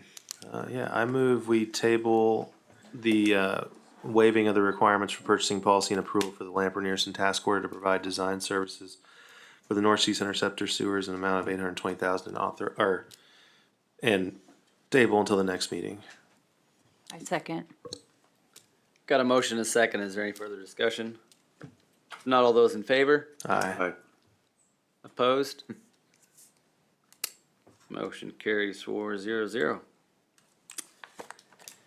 Next item on the agenda is consider waiving the requirements of the purchasing policy and approval of task order for design services for Lamper Nearson for the intersection improvements at 191st Street and K7 and US 169 in the amount of $220,822. And Mr. Spear, you still have the floor. Thank you, Mayor. So this is, as was noted, the 191st and 169 signalization project. I think you're all well aware of the traffic congestion concerns at that intersection and the need to improve traffic flow. So this has been an iterative process, again, much like the last conversation we had with Lamper Nearson as our on-call engineering firm. We needed to do a traffic impact study to have in place to help us with our conversations with KDOT on the idea of putting a signal at that intersection. So we spent some money with Lamper Nearson to develop that traffic impact study. Similarly, we needed a conceptual design and cost estimating. We've submitted a package to Representative Sharice David's office looking for some funding help with the signalization. But to go with that submittal, we needed conceptual plans and some cost estimates. So again, we looked to Lamper Nearson and spent some money with them to do that work. Now, when we're looking to do the full design of those intersection improvements, staff felt it just made sense to look to Lamper Nearson to do that. We've spent money with them on this effort already, rather than cast that money aside and start over with a new firm. It's kind of picking up where we've left off through this incremental process and let them finish the design so that we can move ahead with that. And again, in addition to the cost savings, there's time savings involved in that also. So for those reasons, we're recommending waiving the requirements of the purchasing policy and approving the task order for those design services for Lamper Nearson in the amount of $220,822. And this one I don't have a problem with at all, because I think we're all very well aware that a signal is needed at that intersection, and I think it's something I personally have been working on for almost 3 years now, so I think it's a well-needed thing, so I don't have any problem on this particular one, bypassing that to get the project moved along faster. Yeah, I'm gonna contradict what I positions on the last item, because this one that is one that I think is urgent. Is absolutely urgent, and the faster we can get this ready to build, the better. We got some funding opportunities lined up for it. This is coming faster than I would have expected this project to be able to come to life. So I am very much in favor of this one. Yeah, I support this one too. Do we, is the new city engineer can't do some of this work, or is it because Lamper Nearson's already worked on it, or what's the? I mean, Lamper Nearson has already worked on it, and especially when you get into, this involves both traffic engineering as well as a civil roadway design for turn lanes and the like. So it's a bit of a multidisciplined effort. Again, in the interest of time, having a firm with a number of folks that can work on it on several fronts, as opposed to our new city engineer will be dealing with a lot of tasks as she comes on board and pulled in a lot of different directions. So again, we felt like it was probably. Well, I'm more talking, this one in particular, she's too brand new for it, but in the future, is it something that the city engineer can work on, so we don't have to spend as much on? Yeah, and that's something that again, I'm speaking for her, but I would expect the new city engineer to weigh projects like this as they come along and look at the ability to perform those in-house, and if so, move in that direction. If it makes more sense from a task and time management perspective to continue to outsource those, then those are decisions that will be made going forward. But we'll have the option. And it could even be a split thing where she does a lot of things, and then we still third party some of the things. But it should significantly change these price tags. Yeah. What about, I just lost it. Never mind. If you guys have a question, I'll think about it. I know this is something that a lot of us up here have worked on and really pushed for several years. I know I've advocated for it at the state level and the federal level, and I know many others have as well. So it's nice to see this starting to come to fruition. So I'm as fast as we can push that engine down the track. I'm ready to roll on that. I remember now. What's the typical timeline for the bidding process on something like this? We talked through this timeline, and I do not remember his. I do. Thank you. Typically, an RFP process can, probably a minimum of 2 months. By the time you send things out and you put things in the paper and you let the candidates respond to everything, you have meetings, all that, it's a 2-month, maybe 3-month process. Okay. If you're lucky, maybe 6 weeks. Yeah. I was gonna say, if it was At very quicker, best. I'd be probably a proponent of putting it out there just to make sure we get the best deal possible. But from Lamper Nearson, forcing them kind of, pushing them into. So there's, I was just checking with Mr. Miller, say three months for design and then that competitive bidding process. Yeah. So we may be in the 5-6 month time frame all total. That makes it a little bit easier to say, let's just go ahead and do that. Yeah. All right. Any other questions or comments? If not, I entertain a motion. I move we recommend waiving the requirements of the purchasing policy and approval of the task order for design services for Lamper Nearson intersection improvement at 191st Street and K7/US 169 in the amount of $220,822 and authorize the mayor and staff to execute the task order. Second. Got a motion and a second. Is there any further discussion? Not all those in favor? Aye. Opposed? Motion carries 4-0-0. Next item on the agenda is also with Mr. Spear. Consider ordinance number 2024-11, an ordinance establishing a stormwater utility in the city of Spring Hill, Kansas, and establishing Chapter 29 of the Spring Hill Municipal Code relating to stormwater and the city's stormwater utility. Mr. Spear. Thank you, Mayor, and I'm happy to report that I'm not asking you to waive any policy. So as we discussed at the last meeting, the city is rapidly, very soon going to be facing some additional requirements as it relates to stormwater development of a stormwater management plan that will drive a lot of additional practices and activities that we will be required to do, and there's costs associated with all of that. So as we discussed, staff is recommending the creation of a stormwater utility to both create and set aside dedicated funds specifically for the purpose of managing our stormwater utility, much the same way we do our water utility, wastewater utility.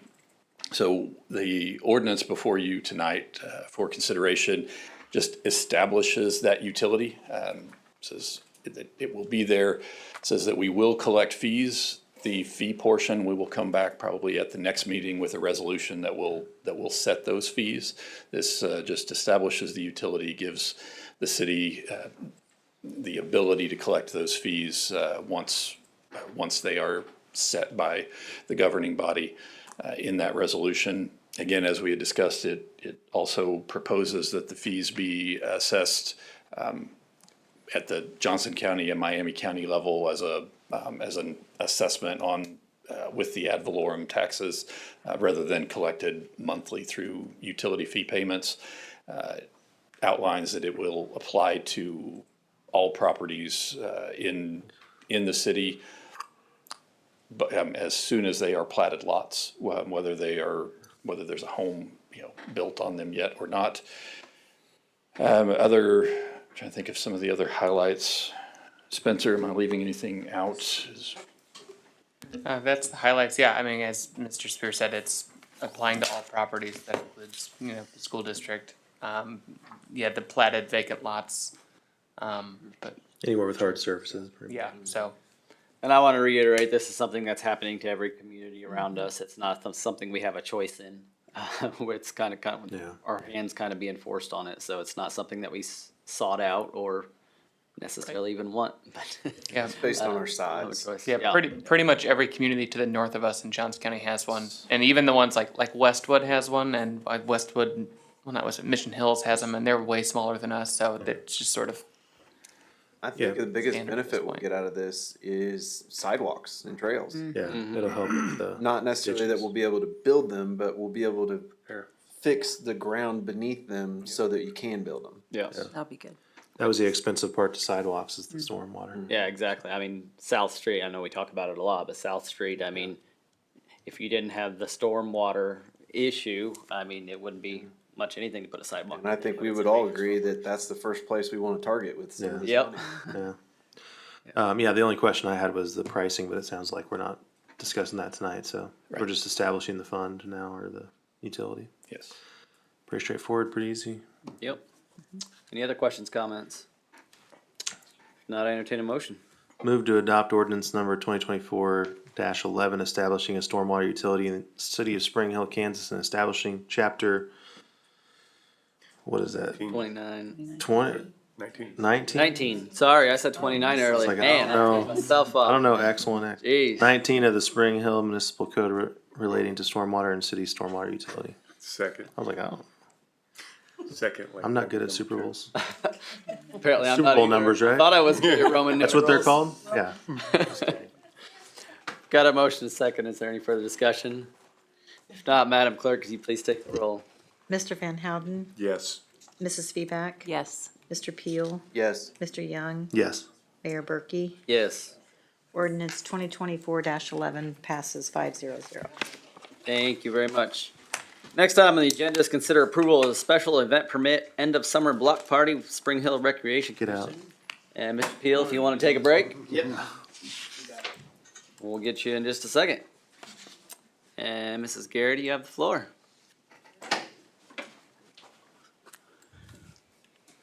Good evening, Mayor and Council. The Spring Hill Rec Commission provided a special event application for a end-of-summer block party. And they would like to have that on August 9th, 2024, between 6 to 8 p.m. And the setup would be 5:30. And they do want to close Main Street from Nichols to Hale.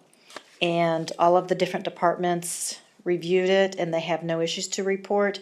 Also, one of the city requirements is anytime there wants to be a road that has closed, that has businesses on it, that the applicant contact the business owners that they are okay with closing in case they have business hours. And there was no negative issues with the business owners on Main Street. So that is clear as far as them. They are requesting barricades from the city. And so there was no problem with that request at all. So at that, staff is requesting approval of the special event permit for an end of summer block party on Friday, August 9th, from 6 to 8 p.m. If you have any questions, I'd be glad to answer. No, it looks like a similar setup of the old Fall Festival party. Yep. Yeah.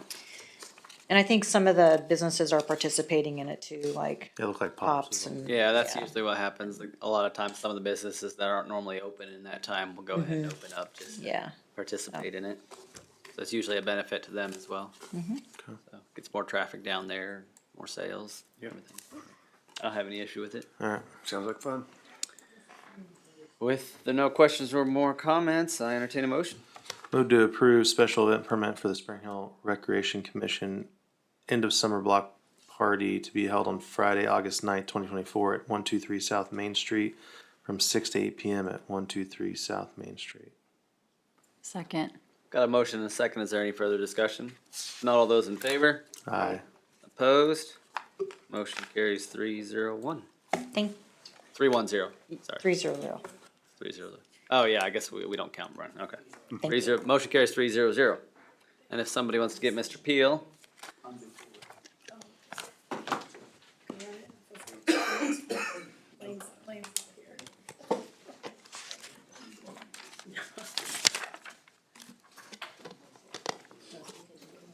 No, he says he has something before. Oh, yeah. All right, next item on the agenda is the one we moved from the consent agenda. It's consider approval of improvement agreement with Wiswell Farms second plat. And Mr. Burton, you have the floor. Thank you for allowing this to be moved. What it is in the improvement agreement, under Exhibit C, we have an excise tax charge that is placed in these improvement agreements. If you remember, this is the Wiswell property where there is about 44 acres that it's going to be donated to the city. It's been being donated in each section to eliminate the amount of impact on the excise tax. So in this case, it was not enough donated ground to offset all the excise tax. Unfortunately, the developer was out of town. He did get back tonight, Mr. Colson, and we discussed it. And what Mr. Colson is doing, he would like to go ahead so that we are, well, and to back up just a little bit, we also received from his engineering, a plan that showed maybe utilizing some of that ground for some lots. Well, that obviously throws a red flag up to us on it and saying, wait a minute, hold on. So Mr. Colson has agreed to go ahead and just donate all of it at one time, so there are no more concerns on staff side or the governing body or any planning commission as well, that all of that will be park ground. So what we would like to do is we would like to approve the improvement agreement with Exhibit C removed, because there will be no excise tax owed on this. Which With makes sense. that donation. Which makes sense if they're donating us That's 44 correct. acres of Yes. park ground. We wouldn't expect. And we would, at this time, as soon as Mr. Colson and I get together next week, all of it will be donated at one time so that we have it and there's no confusion. Okay. And that's the only reason I asked that, because if you were to just approve the improvement agreement, then we would have to come back and ask that it be reapproved. In this case, we could just take Exhibit C out and continue with our business. So when we do it, it's Cleaner. after I say the whole thing, I just say removing. Approving the improvement agreement with the removal of Exhibit C. With removing Exhibit C? With the removal of Exhibit C. All right. And that will clean it all up so that, and then I will bring the next council meeting, we will go ahead and bring the remainder of it and make sure that it's all deeded and that you can accept that at that time.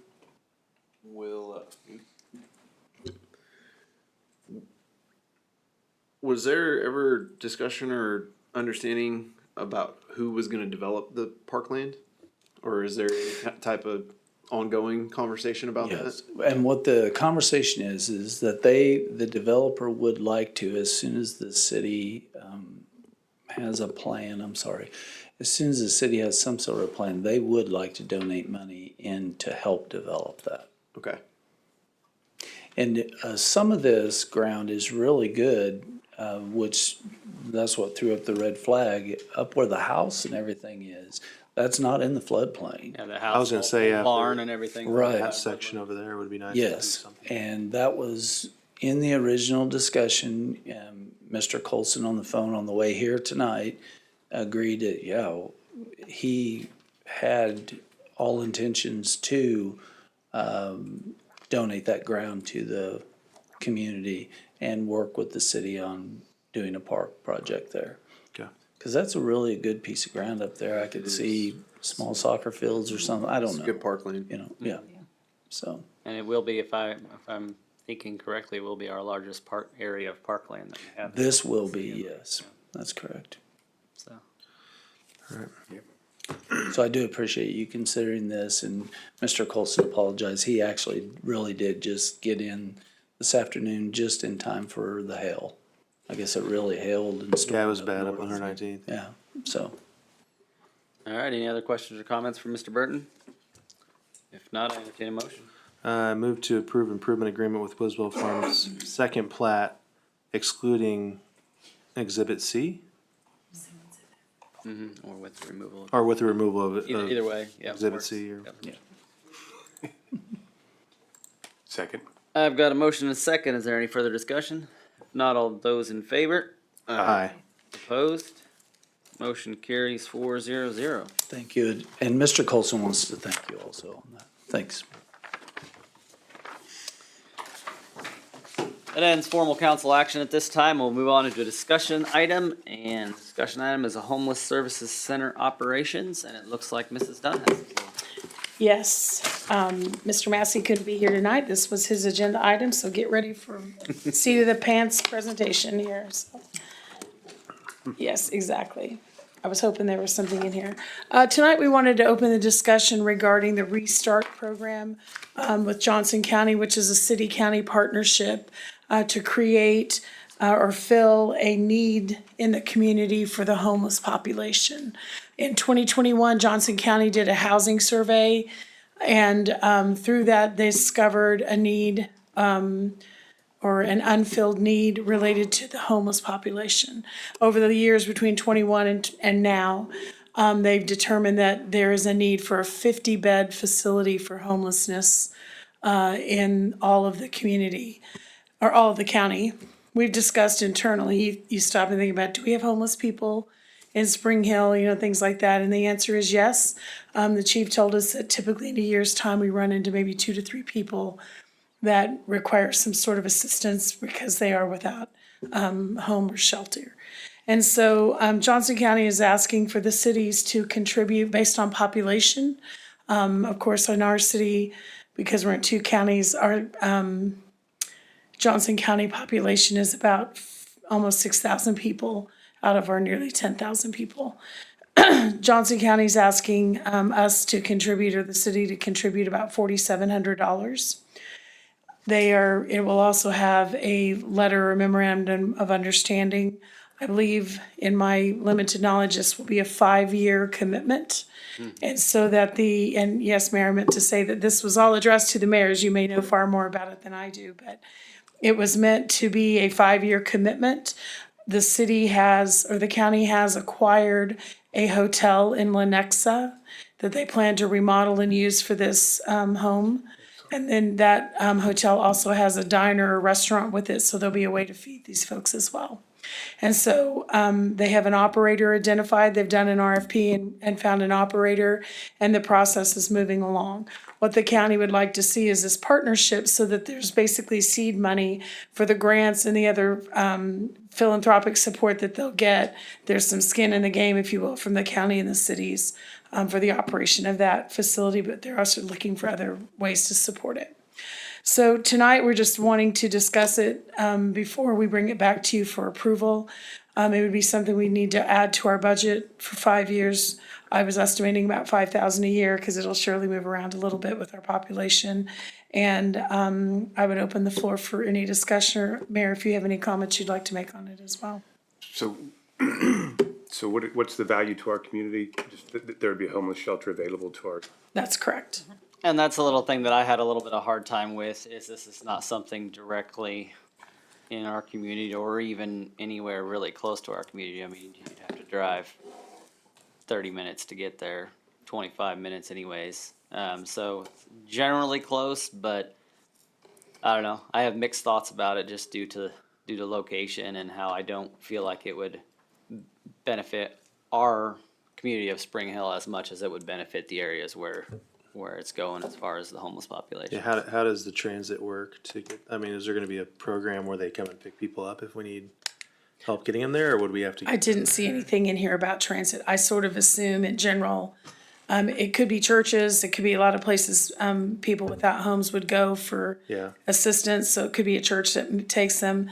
Unfortunately, and one of the good sides of this is that homelessness often ends up in some sort of criminal activity or crossing paths with the police department. So I'm kind of assuming very often the police department will end up being the assisting part of our community to get them to what the services they need.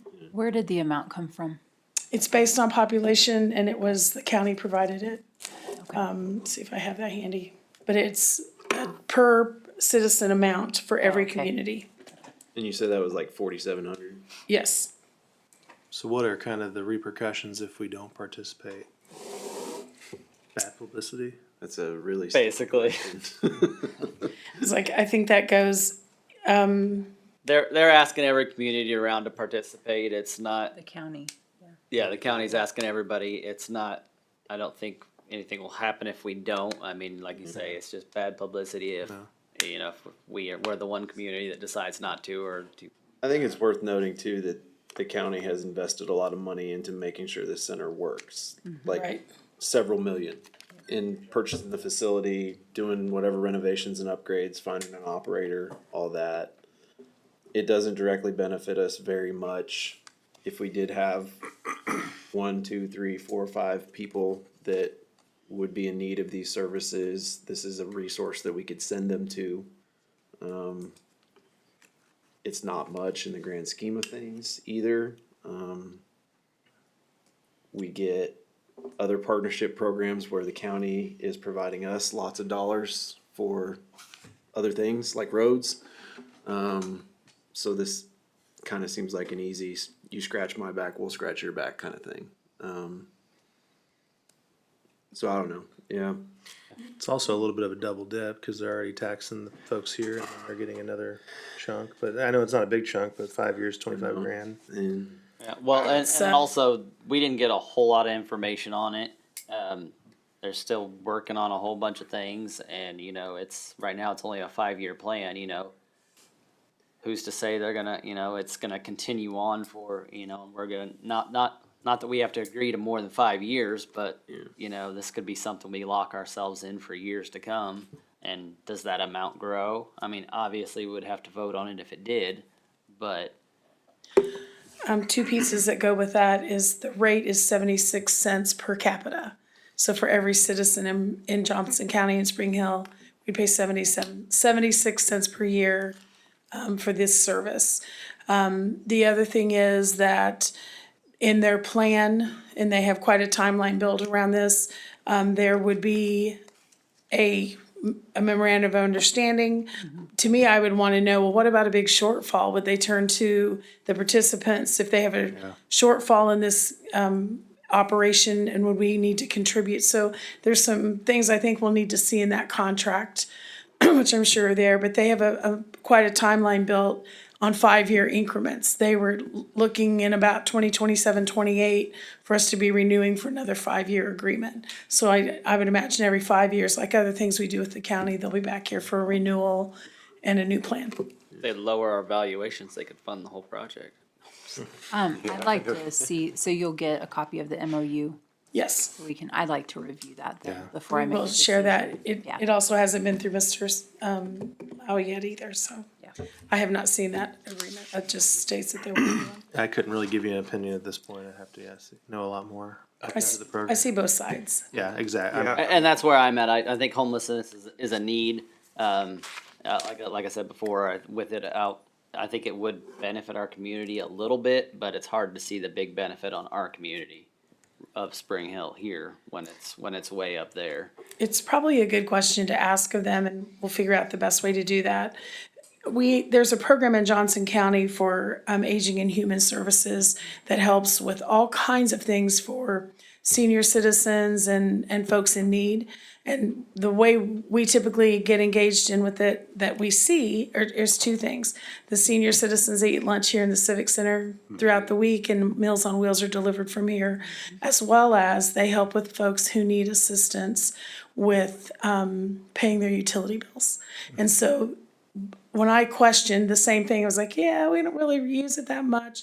When they really start to list out, they told us there were 1,100 instances of Spring Hill citizens, both counties, going to Johnson County for services that fell in that Aging and Human Services group. So sometimes you might be surprised what services they're providing and how our community benefits from them in some way, besides people who are without a home. It could be people without food or something, maybe that diner. So our contribution would be to the whole human services or just to the shelter? Just to the Restart program, which is for homelessness.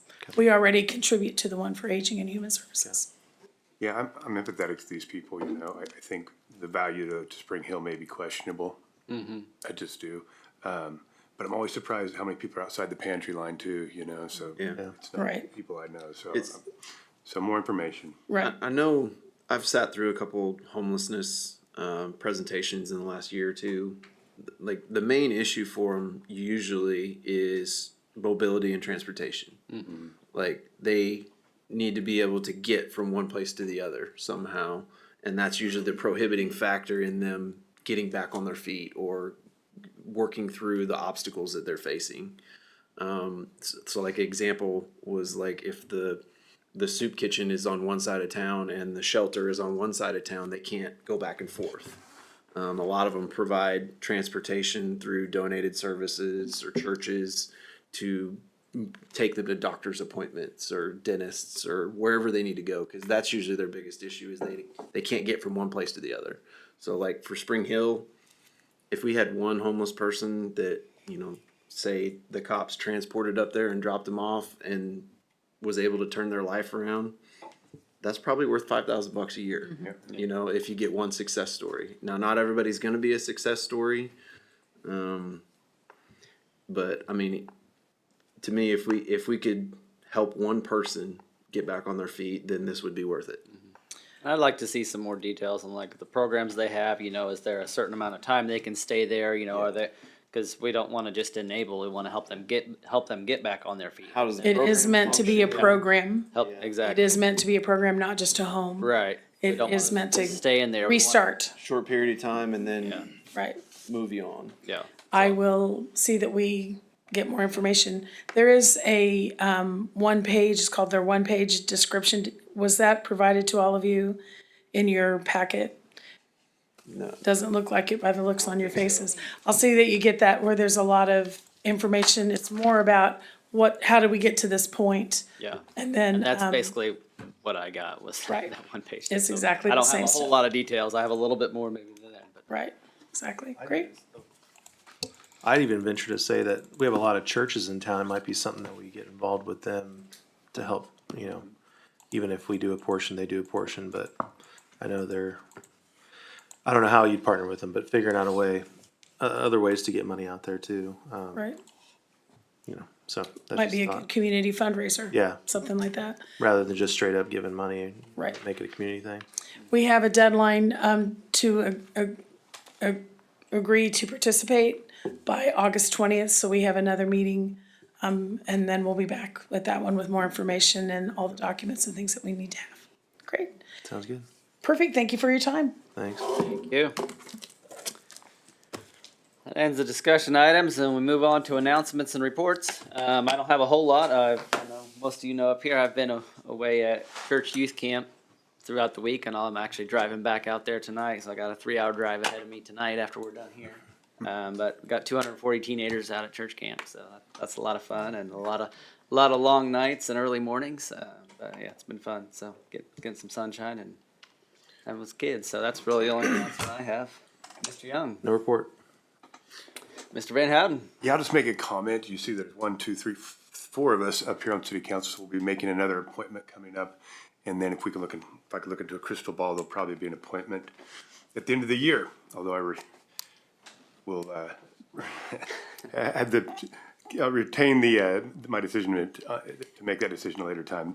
I want to say as to candidates who may be coming forward, whether they've been brought before maybe and then didn't make it, or anybody who's just interested, how this works is there's the council that will vote. So the mayor will make a recommendation. If you have a strong interest in being on city council or being on planning commission, it will behoove you to speak with the people up here at some point. So when I came forth to be appointed, or when I put my name in the candidacy, the first time I wasn't appointed. So at the time I called Mr. Peel and Ms. Roth, who was the president, and the mayor, and it was a no. And then the second time around, it was a yes. But how that works is you need to make sure that you have the council votes. And so I think that's the first check mark. The second one is to be present. So for those people who'd like to participate at the council or on planning commission, it helps to be here. It helps to be watching, helps to be pretty dialed in. And the final thing is, I mentioned the planning commission. We've got some great additions to the planning commission lately. We've got a strong group there. We had a good talk tonight about rezoning. We've got some really neat stuff happening. I see the planning commission as being a way to city council for appointees. So we have 4 of us are elected here on the city council. There'll be another position for appointment and then probably another one.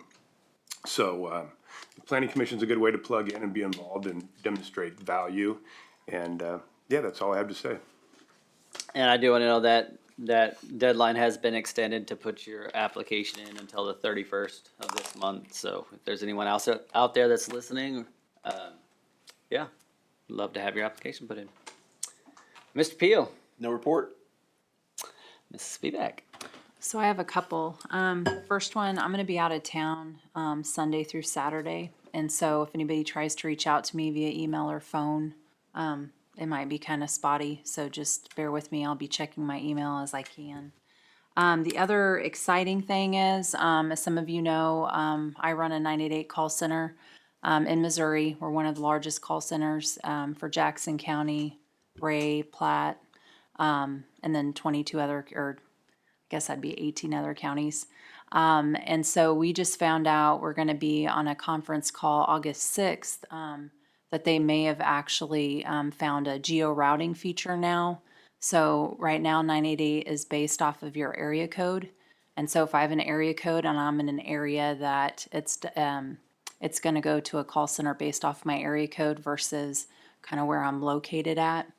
And so this is really big. It's really big for a call center like the one I work for, because then we're getting calls routed to us that people are around the area, and so the resources that we're providing to them apply, versus somebody calling from another state, or they're in another state and they had an area code that would go to our call center. So I'm just really excited about that because it's all about linking people to services and resources.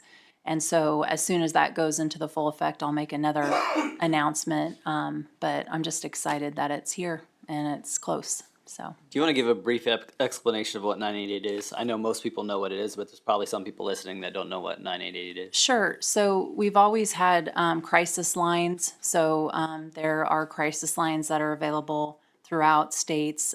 Some states have a number of crisis lines that you can call. Generally, it's a 1-800 number, but it's a long number. And so 988 was intended to be nationally recognized as a number that anybody can call anywhere, anytime. You can call, text, or chat it, or chat. There's a chat feature. The thing I always like to stress about 988, it's not just if somebody's having suicidal ideation or suicidal thoughts of any type. It's in general any crisis, and the person calling is the one that defines the crisis. So we have people calling our call center that they may have just gotten off work, had a really bad shift, just kind of struggling maybe with some depression or anxiety, and they just want to call and talk to somebody. And a lot of times when they call, that's what they'll say. I don't know why I'm calling, I just feel like I need to talk to somebody. And 988 is completely confidential, it's free. There's a lot of resources that we give to people. There's also an option where we can dispatch mobile crisis teams to show up to locations. I would say probably about half the calls we get are people calling trying to help somebody else. So you may have a neighbor that comes to you that's stressing that they're having some emotional distress or having some type of mental health issue. They don't know what resources are out there. And so you could call 988, get those resources, and then provide your neighbor with those resources. We do follow-up calls. We ask if we can, specifically if people are having suicidal ideation, we want to make sure that they got linked to resource. So it's just a great number. I've called it 4 times to help somebody else and then also to get some resources myself for somebody. So it works and it fills my cup every time I talk about it. And I go everywhere to talk about it, let me tell you. So. Thank you very much. Mr. Burton?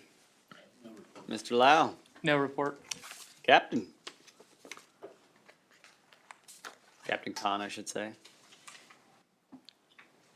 The only thing I've got is through the month of July, we participated in some training exercises countywide. These included law enforcement, fire, EMS, dispatch, pretty much anybody that would involve use in like a large scale incident. We had members of the PD that were on the planning committee for that and that were instructors, and the majority of our officers were able to attend. If they weren't able to attend as participants, they attended as observers. This was just kind of designed at readiness preparation for any kind of a large scale critical event. So our officers are participating in this training to be able to respond with any officer in the metro area. We're likely going to expand this training to all of MARC at some point. So just kind of proud of our officers for having almost 100% participation in that and for putting in a lot of good work with it. Thank you. Madam Clerk? No report. Mrs. Dunn? No report. Mrs. Jones? No report. Mr. Spear? No report. All right, with that, I entertain a motion to adjourn. So moved. Second? Got a motion second. Is there any further discussion? If not, all those in favor? Aye. Opposed? Motion carries 4-0-0. Have a great night.